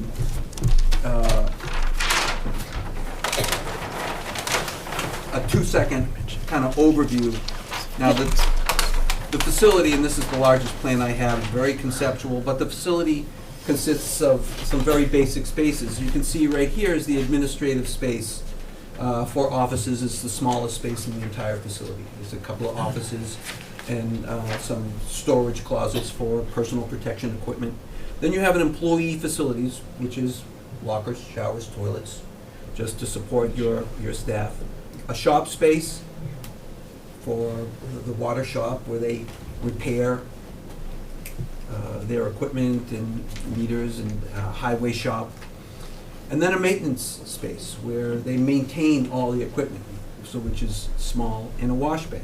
That's predominantly about half of the building. The other half of the building is this large space here with what we're showing right now, very conceptually again, some canopy storage. So we are trying to even show in this early stage to try to maximize under canopy storage, not enclosed storage, but for things like sander bodies and plow blades. But this is the largest space. About half of the building is for your vehicle and equipment storage, which is minimally heated, and it's the least expensive space to build, and it usually includes mezzanine space to try to maximize storage of smaller materials that you can get up off the floor. So the very basic layout and the components of this type of facility lends itself to a, doesn't sound like it, but an efficient building. All set, yeah? Thank Yeah, okay. You sir in the back? Yeah. Oh, me, go ahead. Thanks for waiting. Russell Morissette again. Oh, You okay? well, you got it. 41 Gerald Street. Yeah. And back to the, I got so much information tonight, all right? And it sounds like, all right, we need a new building, all right? The purpose of this meeting tonight was talking about Pinecrest, correct? Yes, So, yes. I think, and I think that the public's voice on that has been, somewhat profound. So my final questions are back to the fuel situation, the storage of that fuel on that property, all right? And that's gonna enter off of what street, you said? I'm sorry, Russell, what is your? Well, I'm going back to the, It's I'm not going even back to the actively fuel. listening to you No, while you're speaking. I am trying to follow. Okay, well, I asked the question earlier, how much fuel are you gonna be storing there? Yeah. Now, and comes up that we're filling fire trucks and police cars and all this other stuff there. Buses. My question is that fuel delivered in a tractor trailer? Is that gonna be delivered in a tractor trailer? And do they have to make alterations to the street that it's gonna enter on? Those things go, they go way left and then they go way right. So does that tear up that street that the entrance is on? Absolutely. Be able to bring in a tractor trailer full of gasoline? No, so the fuel that we understand right now, it's about 10,000 diesel and 5,000 gas. So that's just a typical tanker. It wouldn't be a tractor trailer in tow, that would just be a tanker. The same That's size cool. vehicle though. It's not considered a tractor. Are you asking about the size of the Like a trucks, home though, like truck. how big is the biggest truck that will go down there? It's a big old truck. Yeah. right? Isn't a tractor trailer. Another 18 whatever, just- It's Yeah. what you see on the highway Like go what, a down Holliston there. or I mean, they- With so- a tanker full of gas, that's what it is. As a neighbor, they do sometimes come down the road, yeah. Okay. Yeah. So I'm just, I'm thinking of. Down that Water neighborhood, Street to Arch Street, Right, yeah. and the street that they're gonna be entering this facility on, is they're gonna have to make alterations to that so these guys can make a wide right turn. I don't know how they fit down Burnett Road. And that's, So that would be the traffic study? Yeah, that would, well, we So would you make got all a the tractor, you roadways have a huge truck full of gasoline going through a neighborhood. So, throughout the, yeah, and we'll have to. The neighborhood. Have that part of the traffic study. So you got a big truck full of gas going, or diesel, Okay. going through that neighborhood, correct? yeah. Okay. So, Okay. bring that to light. Pretty free. All right, Second, yeah, I have a yes, go question ahead. with- Hold on one go ahead. second, go ahead. All Yeah. right. There was a strong discussion here about Lowland Street. All right? Is that totally off the table? Is that something that can be brought back up? I don't know the pricing. Nobody seems to know what the land is gonna, what this guy's gonna want for the land. But it seems to me that that's, the road's already there. If, I don't have to build two roads, I don't have to build a road to this facility, I don't have to build a road from the facility. I don't have to bring guys in there with dynamite for 6 weeks, blasting to flatten things out. I'm just, is that available still? So we have heard some residents say they have some information about a property on Lowland Street. The board, Weston and Sampson, the town of Holliston has no knowledge of this. Is it something we could approach the owner of that land on and say, why not? You're shaking your head no. No, I said sure. I said Oh, if they okay. want I to thought come you to us shaking and no. have that, I think we can have that discussion. I think that's because I think If that's a that great person idea. wants to come forward and say, like, let's have a conversation with the town, let's do that. Why don't we go after him? Yeah, Yeah, you I could mean- ask the gentleman, right? Yeah. All right, I so, just have a question. Wait, please, let me finish mine. All right? My question is that offer dead, that whole deal dead? Because to me, on the outside looking in, it sounds like a great idea. The land's there, it's flat, the road's there, utilities are there, I gotta go dig a hole and put up these buildings. okay. I don't know how to I don't- answer that, because to say something's We don't dead have is to say anything. we have something in front of us. We don't have anything in front of us. All right, well, what do we do to get something in front of us? We go We can approach look, this we can- guy. yeah, sure. This guy knows his name. Sure. I'm sure this, you know. We can figure it out. We can talk to him. And how will we find out how that goes? We have public meetings, we talk about this stuff publicly, so it would be in a public It'll meeting. be, we would talk about it in a public Oh, can I, meeting. may I add something there that's, Yeah, please. I want to just add something that's important. I'm the newest member of this board, so a lot of, I'm learning as we're going along. Okay. But a thing that might be invisible, some of you may know this or may not. You may have heard this idea, this public meeting law we've been talking about. Let me just break that down. We actually are not allowed to have conversations privately. So I have talked with these two people less since I've been elected than before. And there literally are no private meetings. Like, I'm not joking. Like the board, well, I just for people who might be confused about that. Like, after this meeting, you might think we might want to get together and be like, wow, can you believe what we just did? We're not gonna. We literally are not allowed to. The next time we'll talk about this will be the next public meeting. Which I'd like to get And to. I just want to put this on the board, just so you know. I'm an outlier here. Like, I don't like that law. It is the law. And also, but just so you know, I'm probably politically quite different from the rest of the board as well. But I just want to make it clear that, like, there've been a lot, dude, I'm a property rights guy, all right? I think what's going on here is very simple. You guys don't want this in your backyards. Absolutely. Great. That's what I want to hear. Here's what compels me. I bought a house and had an expectation that it was going to be nice there. Get property rights. I'm all there. I'm worried about traffic, safety, water safety, property rights. I'm all with you there. Hey, there's an idea that we might be able to patch this thing up and kick the can down the road a little bit. Okay, Jay mentioned that. Feasibility study, I'm interested. I think that you'll find that most people will be compelled by that argument. And I know that because in my neighborhood, we had a similar thing. Solar plant was going to go up. And I'm just going to be honest, I don't question anyone's veracity. Just saying for me, I began caring about vernal pools and water area when someone proposed that solar plant. And once it got approved, I stopped caring about it because another word to me for a vernal pool is a mud puddle. But it was a really cool reason to not have that solar plant up. What I hated about that was the encroachment on my property rights, which I take very seriously. So just for my part, I'm hearing a lot of really real concerns, but I want to assure you guys, as the person who's probably the most outsider on this board, there's no smoke-filled room here. Like, we're not trying to push this plan. This is a plan. It's the one that's furthest along. And this form right here, where everyone's being really, very vocal, thank you, that's part of the process. Like, we're not trying to do this in the dark. This is the daylight. Like, we're happy you're here, but please don't be angry. Like, we're volunteers, guys. We're just trying to, get the information out there. And it's super hard to spread info. Like, I can't get people to pay attention. Like, we try. And we're not allowed to just, send you guys texts unless you've given us your texts. Like, we can't do that. It's against regulation. So please take, as the one guy on the side here, I take this stuff very seriously. I think the rest of the board does too. But please remember, the communications problem that you mentioned, that's real, and we got to tackle that. But that's something that won't happen overnight. There needs to be a way in this town for hey, if you're in this area and we're doing a thing in this area, you get notified because you live there. Neighbors. Yeah, we just don't have that. Up again, and that does But to that point, I just want to put that out there because I think you're making such a good point. I don't want to get lost that we're not going to do anything behind the scenes. All of this will be made public. Every meeting we have is totally public. Please come. We want people to come and bring all the energy. But I think that's great. The communication is the. It is. I was talking to my neighbor yesterday. She was walking her dog last night. She told me, are you going to this meeting tomorrow night at a walkthrough up? What's going on up there? That's literally how I found out about the solar thing that affected my place 2 years ago. I didn't get it from an email. It was my neighbor going, hey, did you know they're building a solar farm? I work at Pinecrest, and there was talk last year of running a road up next to the driving range. All right? But then you're coming out on Prentice. Right. Which you can't do. So we're going to wrap up the meeting, like I said, so I'm not going to take any more questions. Question. If I have a conservation question, town planner and my point conservation is, you were commission. talking about traffic studies. This happens before or after the actual okay of a facility.